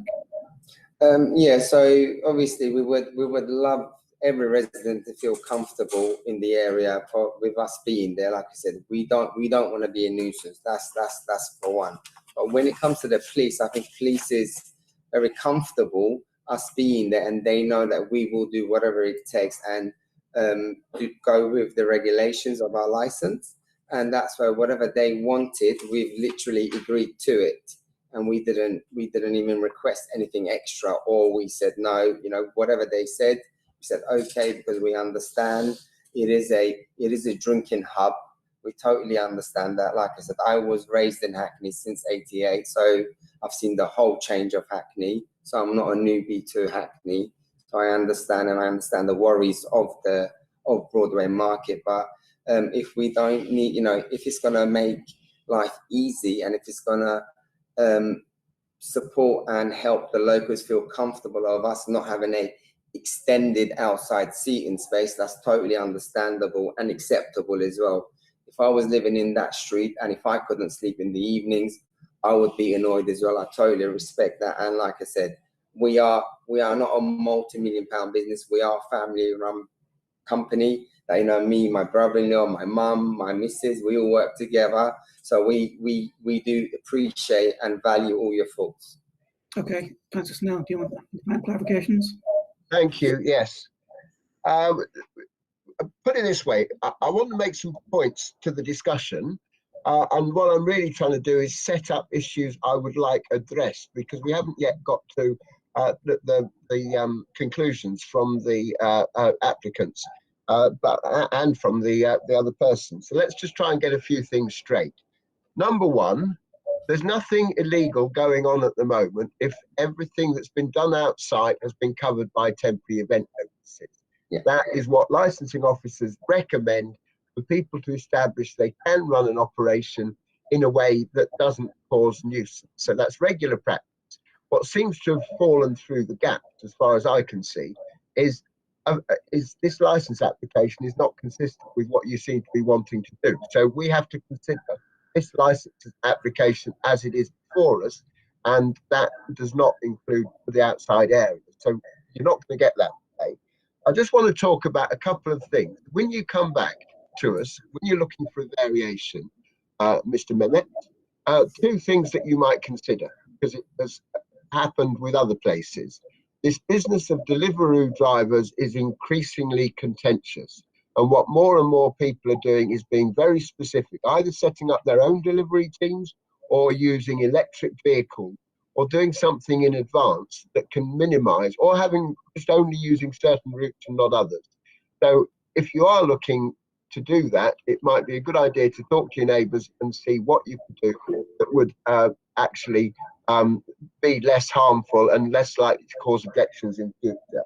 And then the other thing is really to back up what Councillor Root said earlier. In this particular venue, outside seating, when you were in Dalston Square, we were desperate to get a bit of life into that square. It's dead most of the time. You're in a place now which is too lively for large parts of the week and the year. So the key thing about outside seating that you get us, you get anybody else on this licensing committee, they will all say the same thing. There's too much passing trade there. You've got to have control over any outside seating, and you've got to ensure that it is used in a responsible fashion. It's not for everyone just to go down the offie, get themselves a six-pack and then start knocking it back on your table. So this is a completely different situation from Dalston Square, and any counter proposals you come back with need to address that. But anyway, address those points in your summing up. I think we've had enough of a discussion probably now, and both you and the objectors will be able to do a summing up. Okay, we've moved that quickly towards summation, Councillor Snell. Councillor Root, do you have any other questions? No? Then I will invite the parties to sum up. The applicant first, please. Sorry, we missed that. I think we didn't. It's not very clear, sorry. What was that? Do you want to sum up your application? Respond to whatever's been raised, and in particular respond to what Councillor Snell's just said. Yeah, so I mean, totally taking into account that there obviously needs to be a variation for the outside seating area, so we'll put that completely to a side today. But we are again looking to complete our offering with a glass of wine for our evening offering, our evening main, with a glass of wine. And this will then follow up through in the winter. This will then follow through with like a cheese board along with your wines. So it's the Mediterranean, Middle Eastern cuisine we're offering. We want to complete our offering with this alcohol license, basically being able to offer the wine, selected from our wine selection, and we would like to have this on and off for the reasons we've already covered. I don't want to repeat myself again, but yeah, that's basically the summary. And we will look into the that's completely putting the outdoor space to a side. And you heard the point about delivery drivers. And about delivery drivers, again, we haven't got delivery there at the moment. And I totally understand and respect what the council has said. We can. It's not on our to-dos at the moment, and it's definitely something we can gauge. Happy to speak to the locals and engage in the area. And another surprising thing is a lot of people have come down to our cafe in Broadway Market and said, that's great. They live here and they used to order from our Haggerston branch via delivery. Now they could just walk down and grab it. So I think we're getting closer and closer to our clientele as well. So we might not even need it. So this is not a delivery is not a must. Delivery for us is purely a platform just to pay the bills, help us pay the bills really. And if we have got the interest enough, and for this we do need the alcohol license. If we have got the ball rolling enough and we don't need delivery platform, it's only I believe delivery is basically your offerings in a lower quality anyway. So if we don't need it, I'd rather not anyway. So that's definitely something we can gauge. And in terms of the I've lost it now. Sorry. The other point was there was another point that was made. So the off license, the alcohol, the delivery, and what was it? Outside seating, we're not going to have. We're not going to have. No, something else. I've lost it. Never mind. It flew off. Okay, we'll come back if necessary. Louise, we'll call you next so Kevin doesn't steal your thunder this time. Louise, you're on mute. Oops. Sorry, I was just wanting to suggest that if you did want to do Deliveroo, that actually you've got the other shops and premises that aren't oversaturated with deliveries and problems, that maybe you could just divert them from there. And consider that. I mean, I know it's not specific to what we're talking about here, but I just thought it's a helpful suggestion, because at the moment everybody is oversensitive because people have suffered terribly in the last 2 years, and you know, we don't want to be unwelcoming to you, even though it may feel like that at the moment. We actually would really like a good cafe on the street that we could attend. So and would appreciate if you would make the effort to look at these issues and work with us. No, always. Definitely. I mean, although these are all separate businesses, so we will have to focus on each cafe as a separate business. So in terms of revenue, I'm talking. So again, if our alcohol license is granted and therefore our evening sales of meals is enhanced, it's improved because now we can serve alcohol along with it, then, and this it's basically a knock-on effect. It's a big chain. It's all connected together. And as a result, if we are turning over enough to pay our bills, we don't need the spare change from Deliveroo. Then, like you said, yes, this location will cover an extra because it works with a certain radius.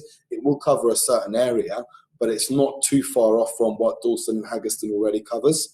So you've got a very valid point there. So it's not the end of the world as long as we are hitting our targets, and that's definitely something we can consider, especially if it's going to put a smile of our neighbour's friend on our neighbour's face. Kevin, could be a brief summary, please. Thank you. Thank you, Chair. I'm remain with the point that we want to see clause 5 and no takeaway alcohol. We are pleased that there'll be a variation to look at off sales. That is, that's a positive development of the table sales. That's a positive development. If there are going to, when that variation does come up, one of the things that isn't in the plan is capacity, number of capacity. I take issue with the applicant's suggestion that there's only space for 6 or 8 people outside at the moment. By a calculation based on the table space at the moment, it's about 25. That doubles their capacity with 1 toilet. So as part of an application, it should also review total capacity, including outside space, and the capacity to toilet that number, because it doesn't, the sums don't add up based on the current plan. They've got 25 covers 1 toilet at the moment, plus another 20 outside seating, and that doesn't add up. So that would need to form part of the variation as well. Thank you very much for a very, very wonderfully chaired meeting. I've enjoyed it much more than the last few that I've had to do, so I appreciate it. Thank you, Councillor. Oh, thank you. And Rachel. Yep, so just two very quick points from me. Thank you very much, Chair. One, I'm going to be boring and mention police suggestion 5 again, because that really is, as local residents, really crucial to us. The one thing that I'm still missing, though, is I've had no reassurances today around quiet enjoyment of the evening.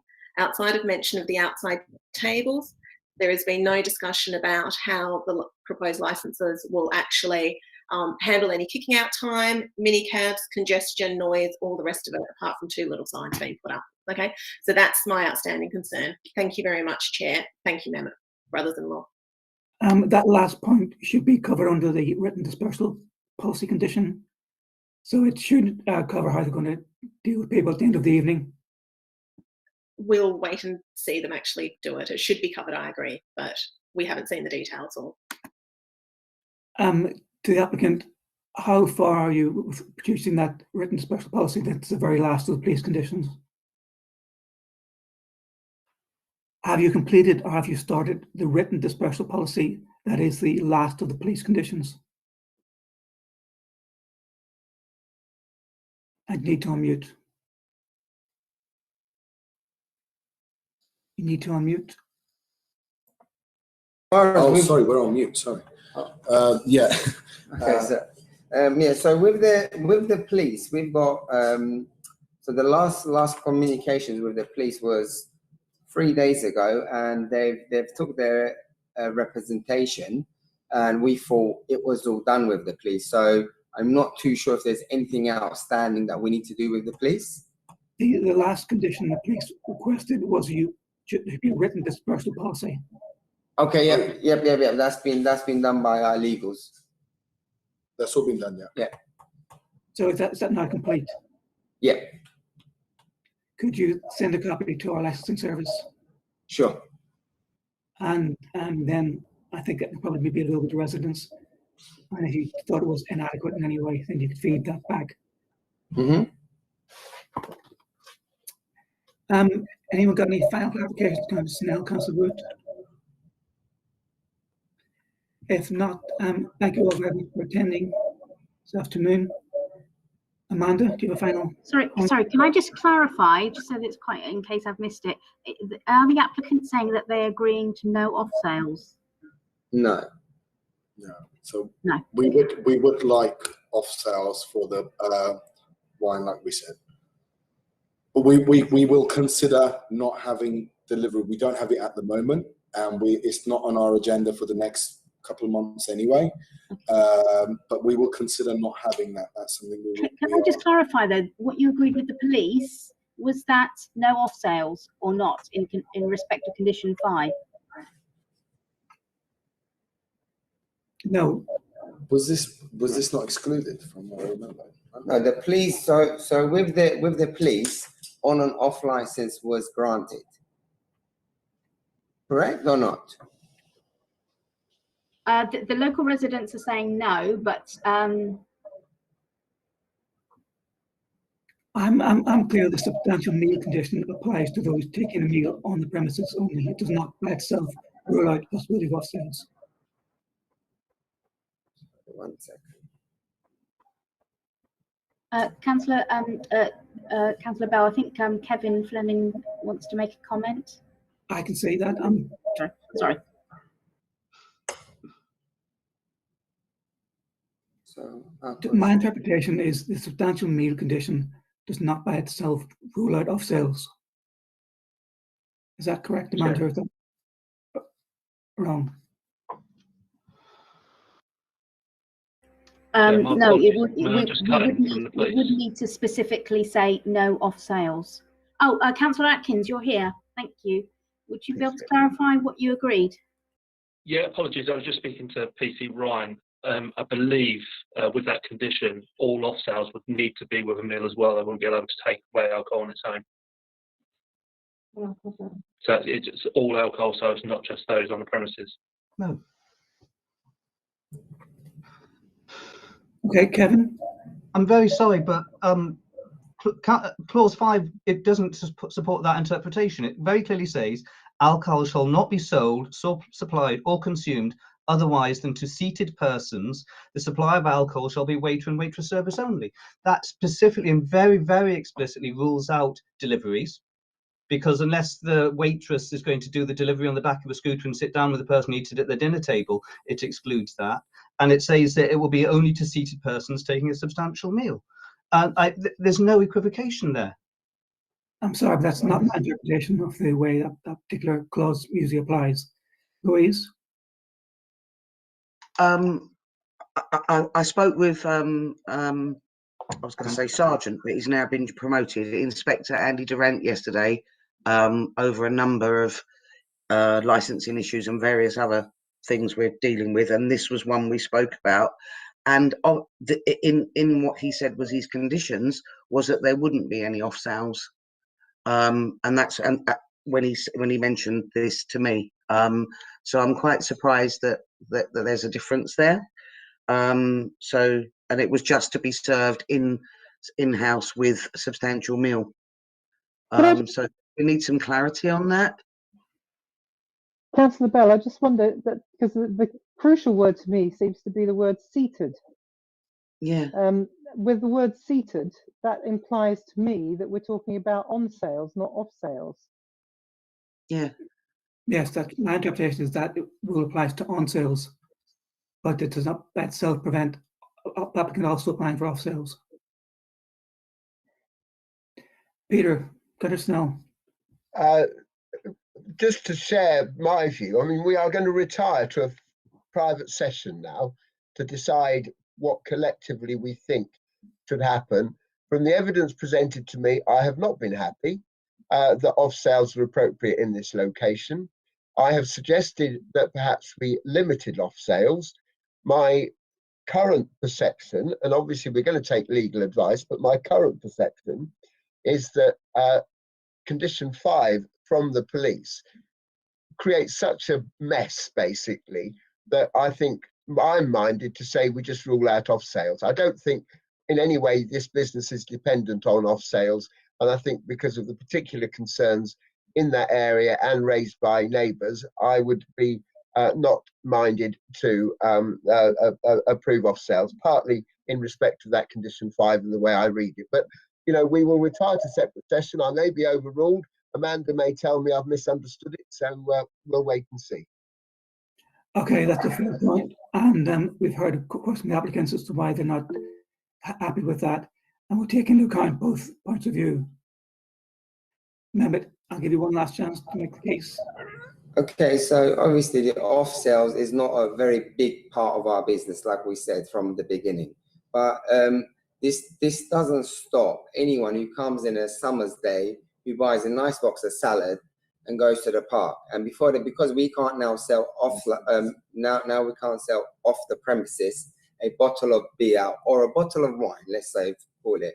But because they can't buy from us, what they're going to do is they're going to stop by the local shop, or they're going to go across the road to the wine shop and buy a bottle of wine and walk to the park anyway.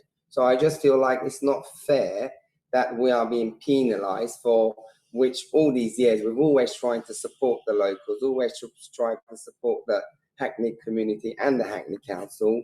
And if this is not granted, I will be quite sort of upset, and sort of I just feel it's not fair, because if they want to buy a bottle of wine, they're going to buy a bottle of wine anywhere and everywhere. This is the honest answer. Okay, thank you. We've heard your argument, and we'll take both points of view into consideration.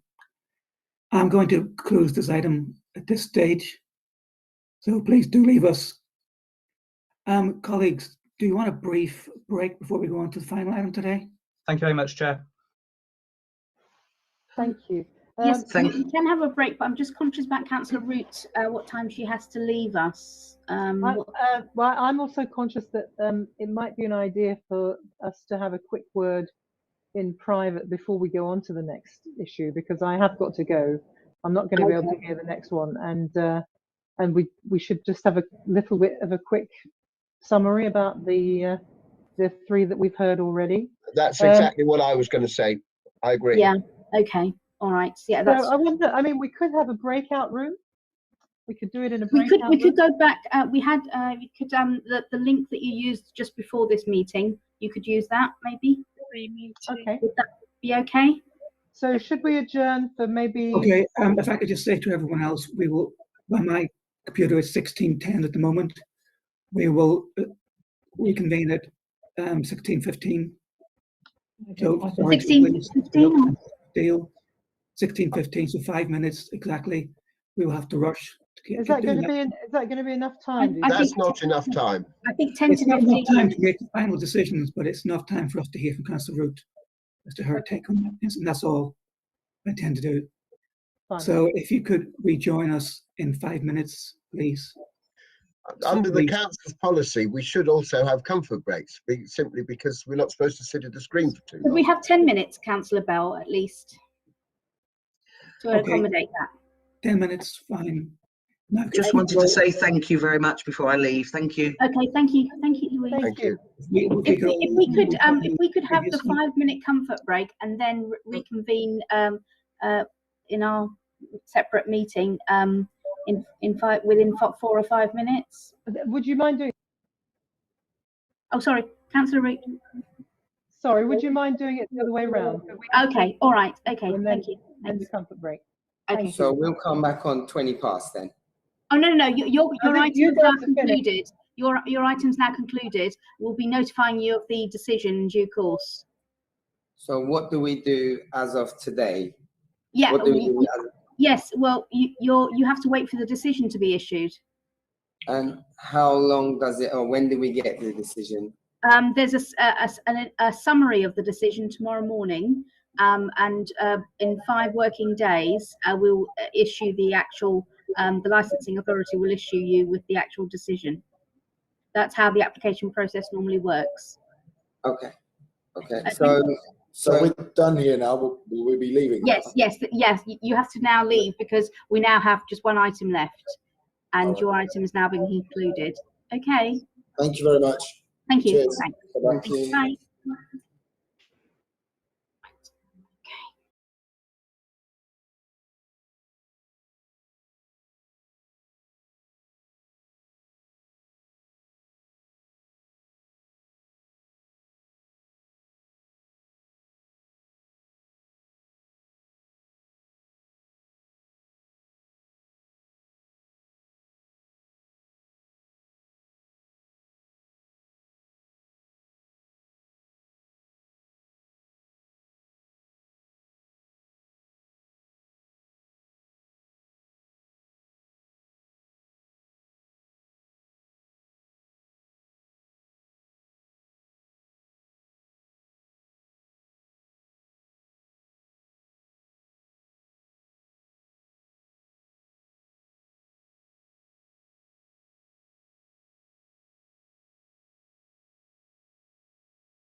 Good afternoon, everybody. Sorry about that. If you didn't realise, the problem was Councillor Ruth had to leave us and catch a 6 o'clock train. So we wanted her input on the 3 cases we've heard so far before she left. I'm sorry it happened in a bit disorganised fashion because we are still coping with the format of these meetings. They're still evolving. No, that's no problem at all. I think once Amanda joins us, we'll be able to recommence.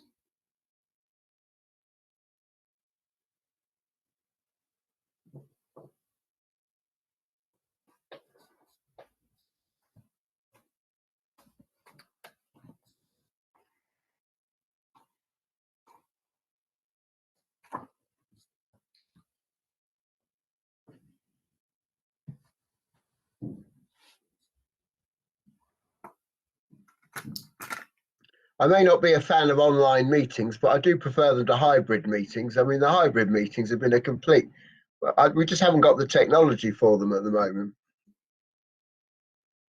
Most of them have been okay, but the last planning committee was a disaster. The Wi-Fi went down 5 or 6 times. What is a hybrid meeting? It's where some of us are sat in the town hall and there's screens up and we try and have other people come in and you can't hear that on the microphones half the time. And it's, as I say, we never set up the equipment to do that. So you're better off with this, I'll tell you, Mr. Steele. Okay, well, I must admit, I'm not a fan of the online meetings, but this one seems to have worked fine. Okay, thank you, everyone. Licensing Police, you're with us, aren't you?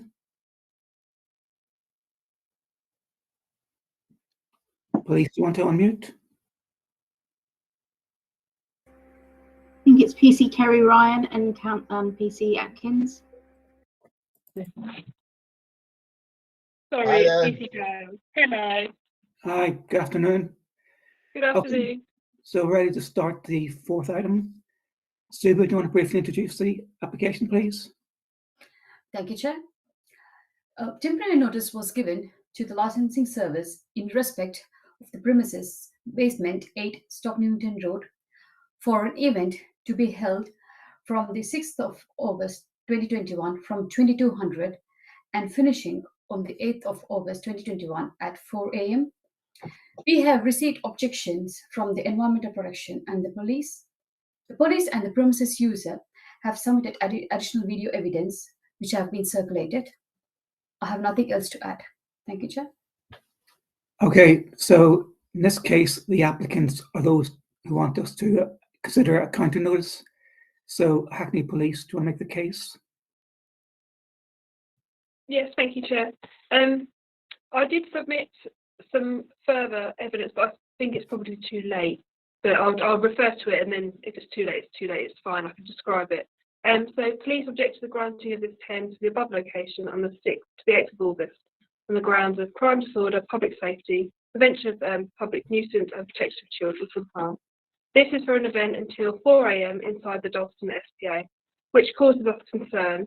Not only that, but this venue has been found to be operating without a licence on 2 occasions in the last month. On the 11th of July this year, officers from the police licensing team found the venue open and operating without a licence. The applicant was present at the time and admitted to selling alcohol without a licence. Despite an A board out being outside the venue advertising £15 entry to watch the England versus Italy, it was during the Euros. See picture 1, which I have circulated, and a male sitting with a money box at the bottom of the stairs, which is picture 2.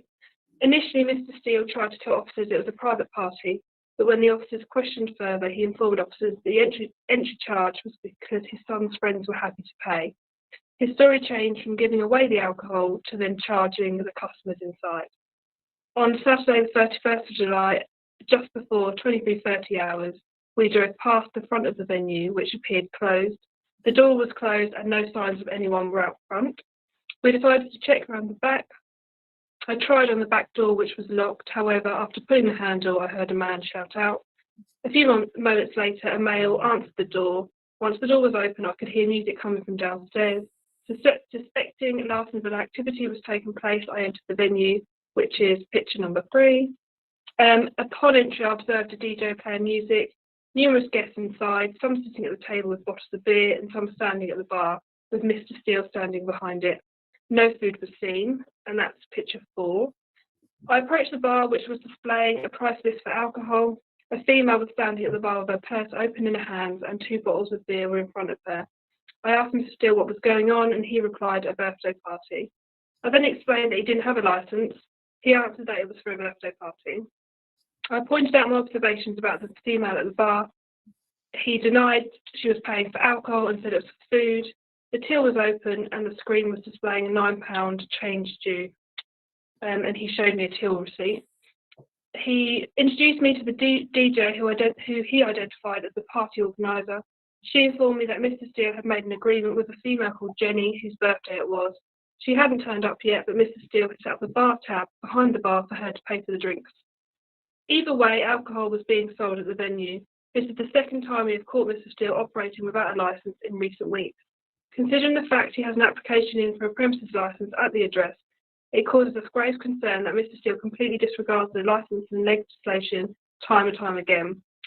These visits have led us to have a complete lack of confidence and trust in Mr. Steele to operate such an event whilst upholding the licensing objectives. His complete disregard for the licence legislation means we struggle to see how he will operate responsibly. Furthermore, the venue is in an area heavily saturated with licensed premises, such an extension past the core hours calls for a responsible and strict operator, and this is something we believe the applicant isn't. I also question if this tender is actually for what's described, which is a surprise birthday party over a 2-day period. In response to my objections, Mr. Steele then responded, so I want to just quickly speak about that. So in response to the CCTV and documentation from Mr. Steele submitted for this hearing, I would like to add the following. The CCTV which he shows is an hour slow. My camera shows 23:38. This is also backed up by Mr. Steele's till receipt, which again shows 23:30. I'll get to the point of why that's important in a minute. The CCTV shows me trying the back door and then being let in by a male. This is what I described in my statement. The next footage shows me go behind the bar with Mr. Steele. However, perhaps if he'd sent some footage from before I attended, we may have seen that unlicensed activity taking place. So I question the point of the videos that he's submitted. And if no payment was being taken, why was there a till in use? In answer to Mr. Steele's description of when I first entered the venue, I disprove his account, as seen in picture 5, and that's the picture I sent earlier today, so I'm not sure if that's been allowed in, but if not, I'll describe it. So I walked down the stairs, and upon entry, I saw a DJ playing music. No one was singing on karaoke, as Mr. Steele had said. I also saw numerous people sitting at various tables, and a number of people standing at the bar. I did not see anyone playing chess, dominoes, or any card games, which Mr. Steele described. What I did see were bottles of beer on the first table to the right as you enter from the back, and with 2 males sitting at the table. And more alcohol was seen at the bar, which I described earlier, with the bottles of beer in front of the lady with her purse open. I would also like to point out that by selling food after 2300 hours, as Mr. Steele has described, is late night refreshment. And secondly, the use of a DJ is regulated entertainment after 2300 hours, and that's the importance of the timings that I was trying to explain earlier. So what we have at this venue are multiple unlicensed activities taking place, emphasising even further my point about the complete disregard of the licence and legislation. The worrying fact to me is that Mr. Steele feels he has not done anything wrong, a male who admits himself as having had numerous events. I'm unsure if this is a severe lack of knowledge or complete ignorance. I respectfully request the committee to refuse this test. Okay, thank you. Admiral would be clear. Very, very clear. Councillor Snell, any clarifications needed? If not, Mr. Patty, do you want to make representations next? Thank you, Chair.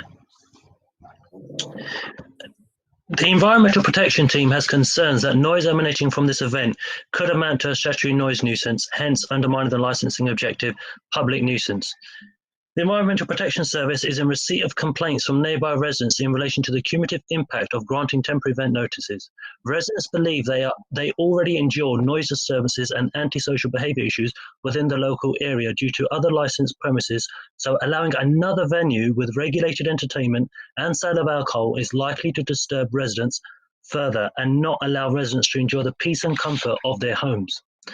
The Environmental Protection's objection on the 26th of July requested a noise management plan, dispersal policy, and a COVID-19 risk assessment for this event, but nothing has yet been received from the premises user. Considering this 10 is scheduled to end at 4 a.m., which is outside of the licensing core hours, Environmental Protection believes that this event is likely to cause residents a significant disturbance, hence why a counter notice should be served. Thank you. Can you clarify, Mr. Petty, how many complaints do you have on record about this particular premises? This particular premises, most recently, about two. Two. Okay, thank you. Councillor Snell, any questions? I don't think so. I think that was very clear evidence. Thank you. Okay, Mr. Steele, it's over to you to respond and to make the case for the 10.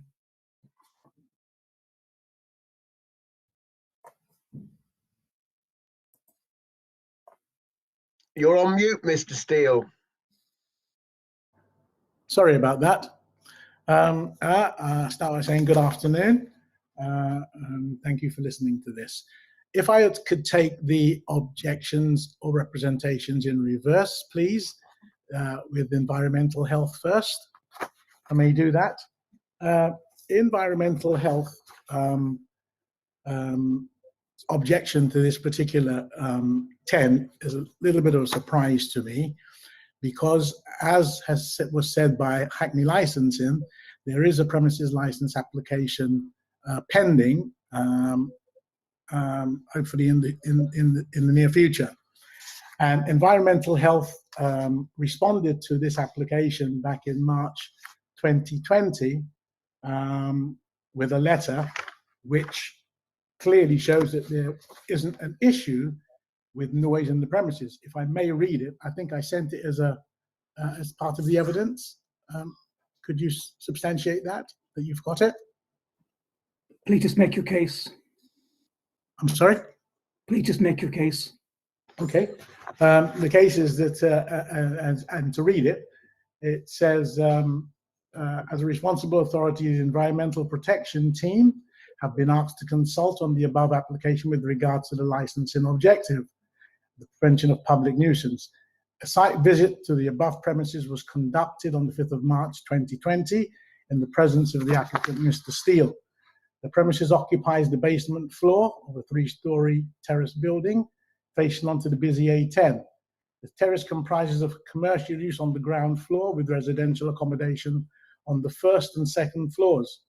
If the council is mindful to grant this application for a new premises license, the applicant will benefit from the following licensable activities. Noise breakout from the building envelope was minimal when loud amplified music was played within the basement area. A sound limiting device is installed on the premises which controls the music levels on the in-house music system. The designating smoking area is located to the rear of the premises overlooking Shacklewell Road. I was advised that this designated smoking area is constantly supervised when in use and restricted to no more than 10 people. Our records confirm that over the past 12 months, from March the 10th, 2019 to March the 10th, 2020, the premises has been granted 13 temporary event notices. Details of these are shown below. I can confirm from the council's noise database that there has been no noise complaints registered against any of these 10s. Nevertheless, I am conscious that with the granting of a premises license, the use of premises and frequency of events will inevitably increase, as well as the potential for public nuisance.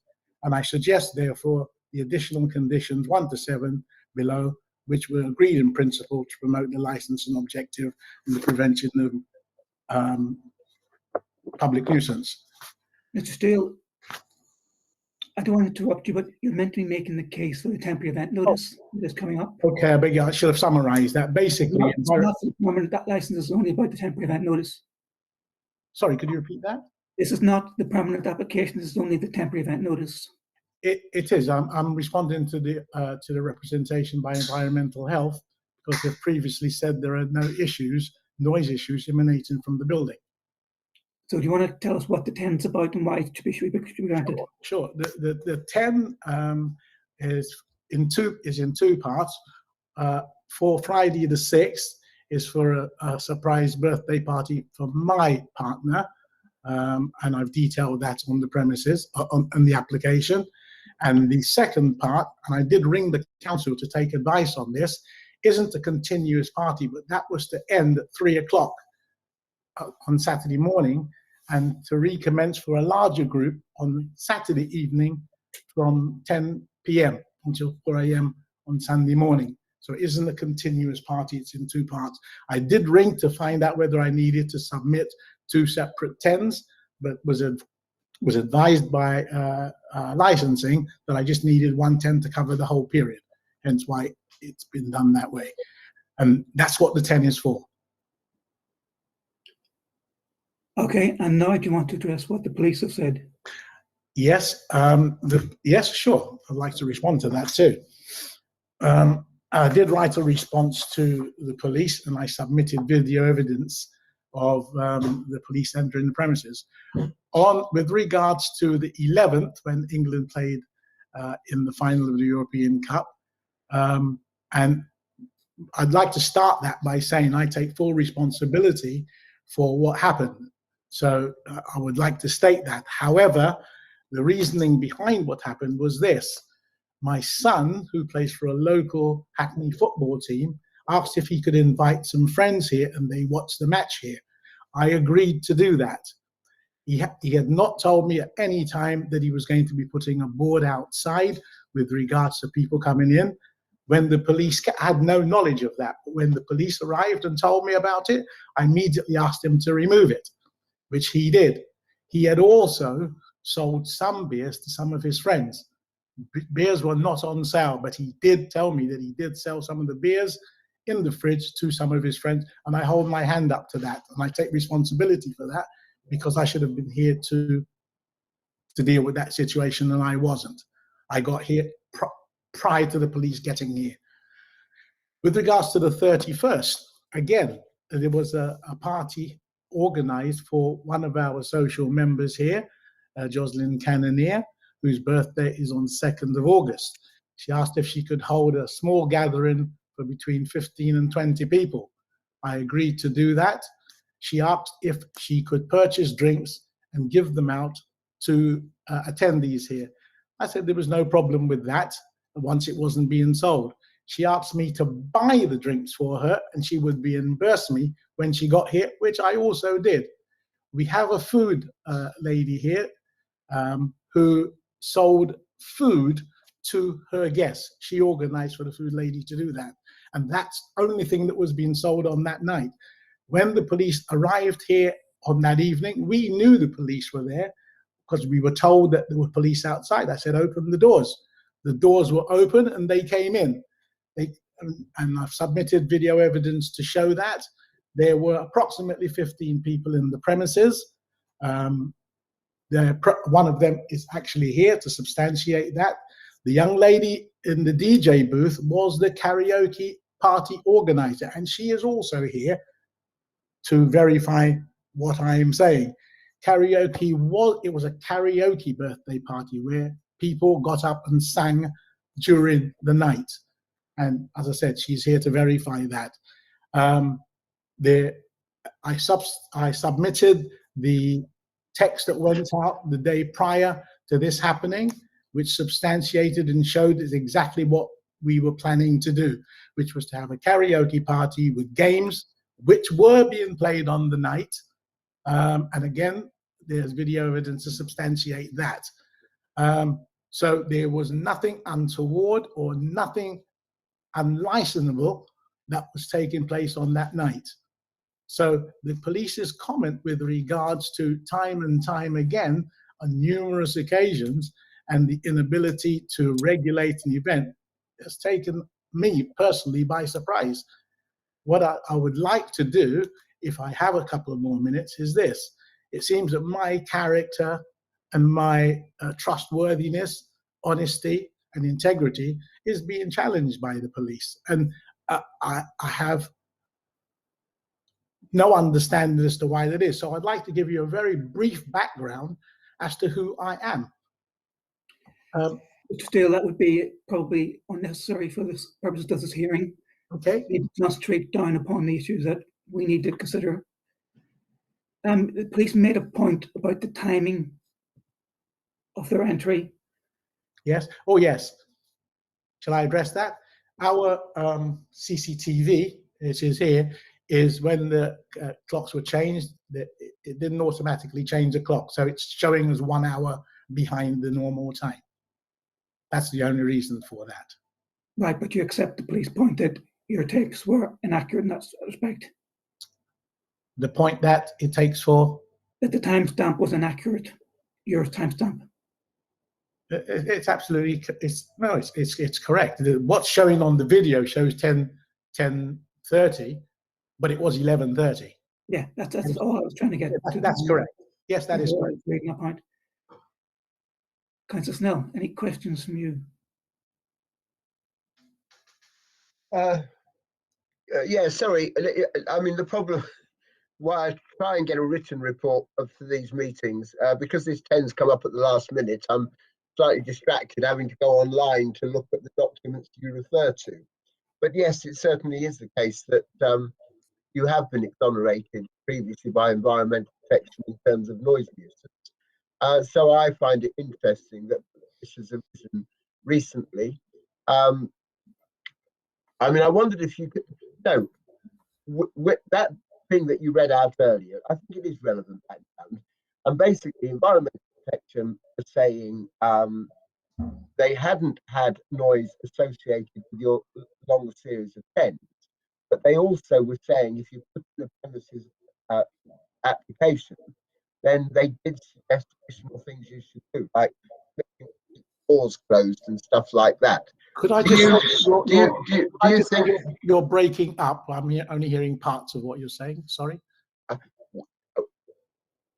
So a year ago, you get a clean bill of health from environmental protection.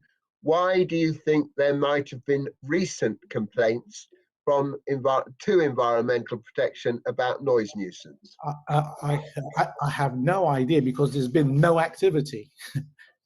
Since 2020, there's been no activity. So as to why this suddenly arises, I have no idea.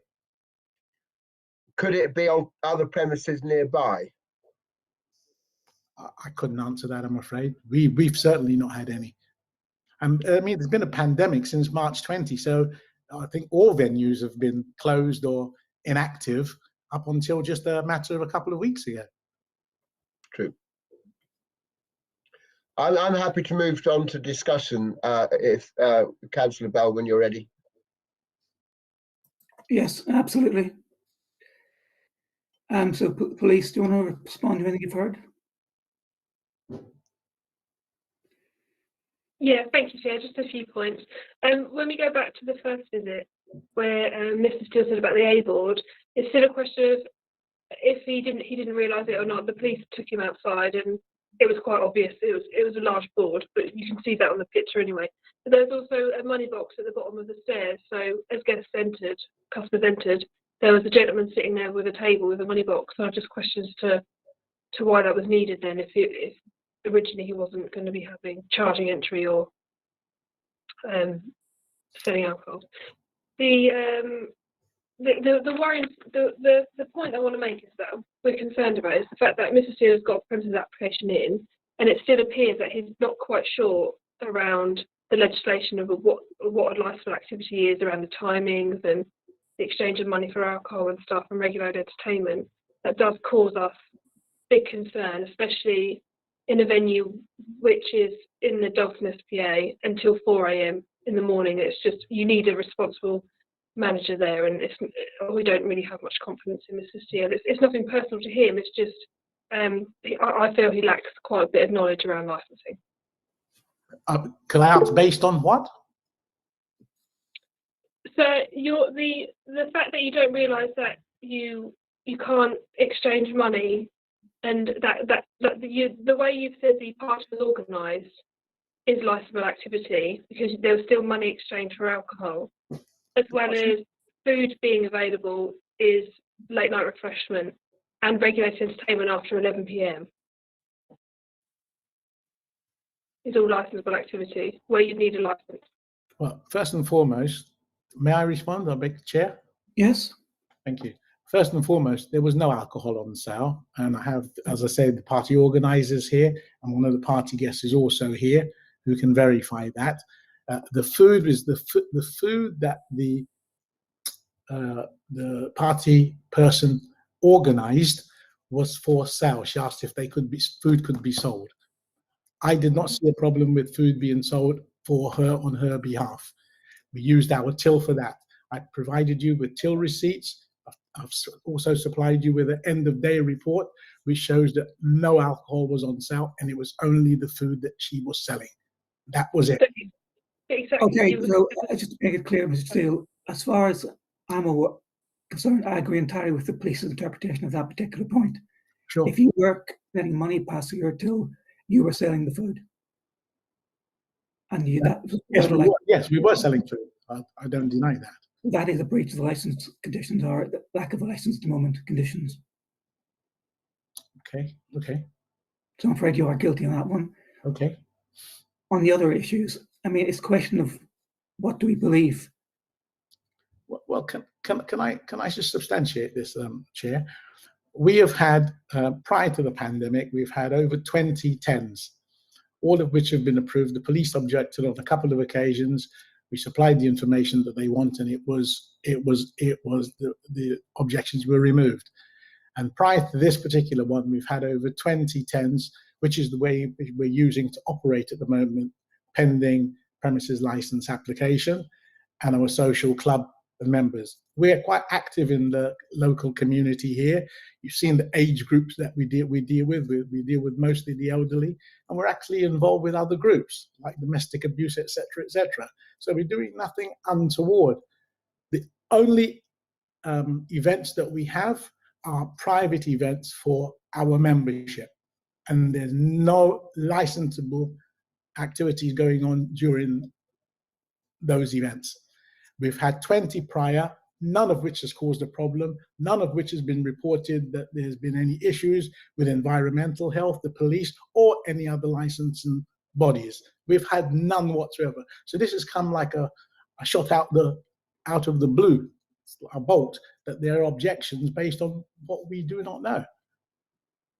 Well, I think we know what the objections are based upon. We saw the A board. Yes, guilty. We heard your story. Guilty. About how that came about. It's a convoluted story, to say the least. It's a what? Sorry? A convoluted story, to say the least. Sorry, meaning? Convoluted. Roundabout. No, it was actual. When my son's local football team came to watch the match here, there's video evidence of all of this.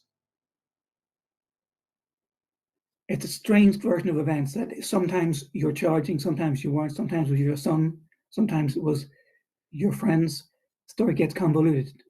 The versions you give them to the police have changed at least once, maybe more than once. No, and the reason for that, Chair, is because, as I said, I was not here. I came, my son opened the doors, and he agreed to be, for his local football team to be watching that match. I agreed to that.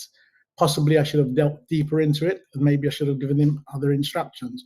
But as you may know, that particular day was an excitable day, and yes, they were young, and yes, he didn't take advice on what I told him to do. But when I got here, did not know that a board was outside, did not know they were taking money from their friends. But I hold my hand up as responsible for it, because I should have known. Councillor Snell. Thank you. I mean, let's be blunt about this, Mr. Steele.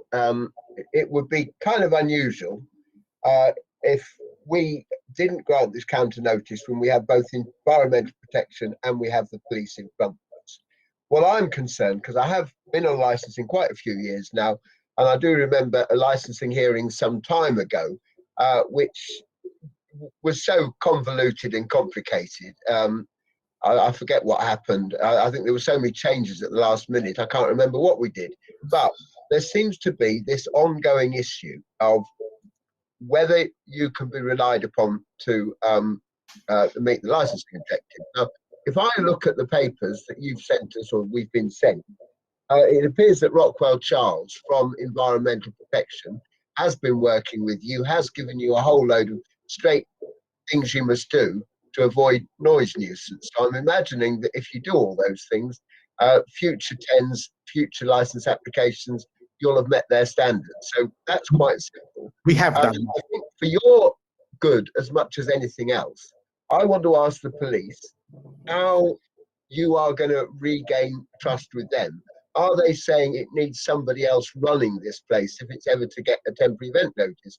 Because you're absolutely right. You've had a load of temporary event notices, and I think both of us need some reassurance that there is a way back for you. So the question isn't you. I'm asking this on your behalf. I'm really asking Hackney Police Licensing if they can tell us how we can get to a situation where they start to trust you again. PC Giles, do you want to answer that? Yes, of course. I think the trust is going to take a long time. Just for example, Mr. Steele's provided some CCTV footage of me entering the venue and then going behind the bar. If what he's saying had happened, why didn't he submit some CCTV perhaps 5 minutes before when that lady was at the bar buying supposedly her food, even though she had 2 bottles of beer in front of her? Like, he was there and I questioned him with that. She had her purse open. He could provide CCTV of me walking behind the bar. Why couldn't he provide CCTV of that transaction of her buying this food and where these bottles of beer came from and why she had a purse open? It's things like that where I do lack trust, and we as police do lack trust with Mr. Steele. And yeah, it's gonna take a lot, and it certainly won't be anything more support for anything past the core hours. Can I respond to that, please? Yeah, please do. Thank you. I did more than provide evidence to the police officer with regards to the transaction behind the bar. And when she saw the transaction, you came and you said, well, let me see that till receipt. I took you behind the bar and I showed you that till receipt, which clearly showed food that was sold and the change of £9. 2 bottles of beer doesn't cost £11. Yeah, it was clearly for food and the change was not. I showed you the evidence on the spot, which you asked for. Now, a question possibly, maybe Chair, that could be asked is if we have had unlicensable events, yeah, which we have not had, the police have the power to stop it if it's unlicensable and it is illegal. Now, and that wasn't done. For what reason would that be? I don't know. Sorry, having worked in enforcement, I can assure you that we risk assess any such circumstances, and what we do is say, well, we're not perhaps going to stop this one, but we're going to stop the future ones, which I think is what the police are saying at the moment. If there's a large event happening, the police may decide that it's simply not safe to go in and stop it. I'm guessing on their behalf, but that's quite common practice. There were 15 people. There were 15 people all sat at tables here when the police arrived, as the evidence, as the video evidence clearly shows. Yeah, that's correct. So we had calls to go to. We have the whole of the borough to police. It's not just your one venue, sir. So yeah, we risk assessed it on the night and decided going forward what we would do is object to the temporary event notices. I mean, the issue comes back to whether or not we have any confidence in you upholding licensing objectives, and it starts with that story about your son causing this issue on the 11th. Yeah. And we don't know whether or not that's true or whether or not you simply were taking advantage of the day to try to get big fee of people. Clearly, we have to make an interpretation of which version we believe. Sure. And then there's the other version, the other day, the 31st. And again, we have this story that somehow you weren't serving alcohol directly, but on behalf of someone who's having a party. But of course, they weren't there by the time the party piece arrived. know I showed you. It's a very convoluted version of events, but still, and that's where your credibility suffers. Nothing seems straightforward. With the greatest of respect, Chair, it was straightforward, and I may submit this again. The birthday party young lady provided drinks to give to her participants. No, she didn't. You provided the drinks. No, she paid for those drinks. I just purchased them for her. That's providing them. You did that. No, Chair. I get alcohol far cheaper than she could. She said, "Could you buy the alcohol and just distribute them with the people there?" And that's all you were taking a licensable activity within your club when you did that. Sorry, could you repeat that, please? You were undertaking a licensable activity within your club when you did that, but you don't seem to know that. It means I share the police's alarm.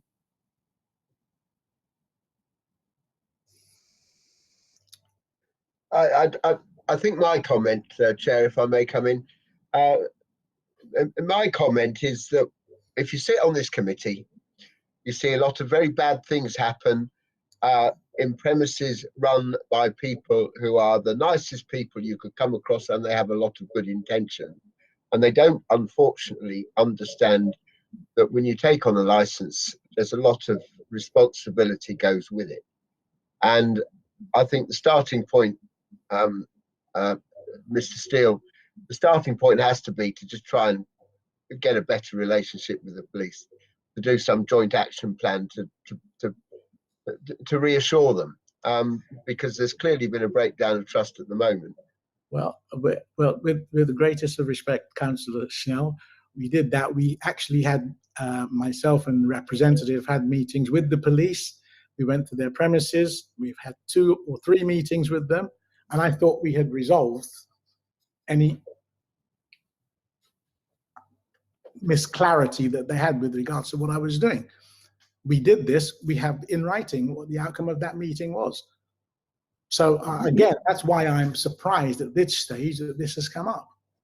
Having meetings is only relevant if the result of the meetings is in better operation of the license.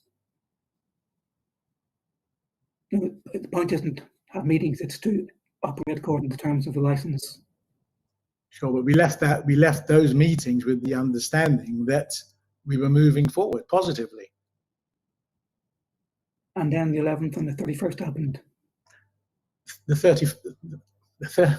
31st, a young lady with her had her party for 15 people, 20 people, and supplied alcohol for us to distribute. Did not see that as a licensable activity. Well, that's concerning. Yeah. Lisa Giles.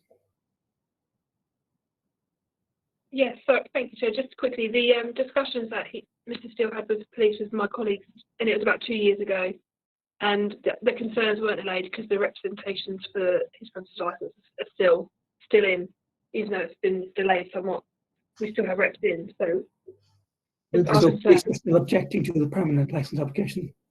Yeah, we've got representations into premises license application as well. With respect, it was a year ago. Well, the important point is the police are still objecting to your permanent license application. We'll have to deal with that at the time, but thank you. Councillor Snell, any further questions? No, I'm happy to move to a decision on this. Okay. Do the police want to say anything in summing up? No, Chair, I think it's all been covered. Thank you. Mr. Patty, do you want to say anything? Summation? No, I think everything's been covered. Just like the panel to consider the cumulative impact of granting this temporary event notice. That's all. Thank you. Okay, Mr. Steele, a chance to reply. Thank you. With regards to the temporary event notice, the timing is such that the event on the Saturday evening wouldn't take place now anyway. It is far too short notice to let people know of the event. So we would have been withdrawing that now anyway, and so much so that I think it's probably best that we withdraw this this application and sort of arrange to meet with the police to find out exactly where we can move forward, so that this does not cause an issue in the future, and we know both where we stand. My major concern was that the comments with regards to the trustworthiness and the honesty. I felt it was a bit of an assault on my character, and I wanted to deal with that moving forward. But I'm happy to withdraw that. Just wait. I beg your pardon? Are you Sorry. doing the Yeah. 10 in entirety? Yeah, the timing is way too short. It was supposed to be a pleasant surprise birthday party for my other half. That's now not going to be the case on Friday night with close family and friends, and then on Saturday extended to the wider family and friends. So Saturday we would have now withdrawn because of the timing issue, and you know this really has come as a bit of a jab in the ribs for me, to be very honest with you. So we won't even do Friday, but I would like to agree to sort of meet with the police or correspond with the police with regards to the way forward, because as I said, Are you withdrawing the 10 in its entirety? yeah, well, it doesn't make any sense. It doesn't make any sense now, because as I said, it's come as a sharp jab in the ribs for us, because we thought we had moved forward. We've done a lot to move forward, and it doesn't seem that we have. I haven't heard a clear yes or no yet. Yes. Right. So if the 10's been withdrawn. Yes, it is. In that case, PC Giles, I guess you got the equivalent of what you're asking for by a different route. Yeah, I have. I just want to make one point, sorry, Chair, really quickly. Just want to ask Mr. Steele, and it's something perhaps we can sort out going forward.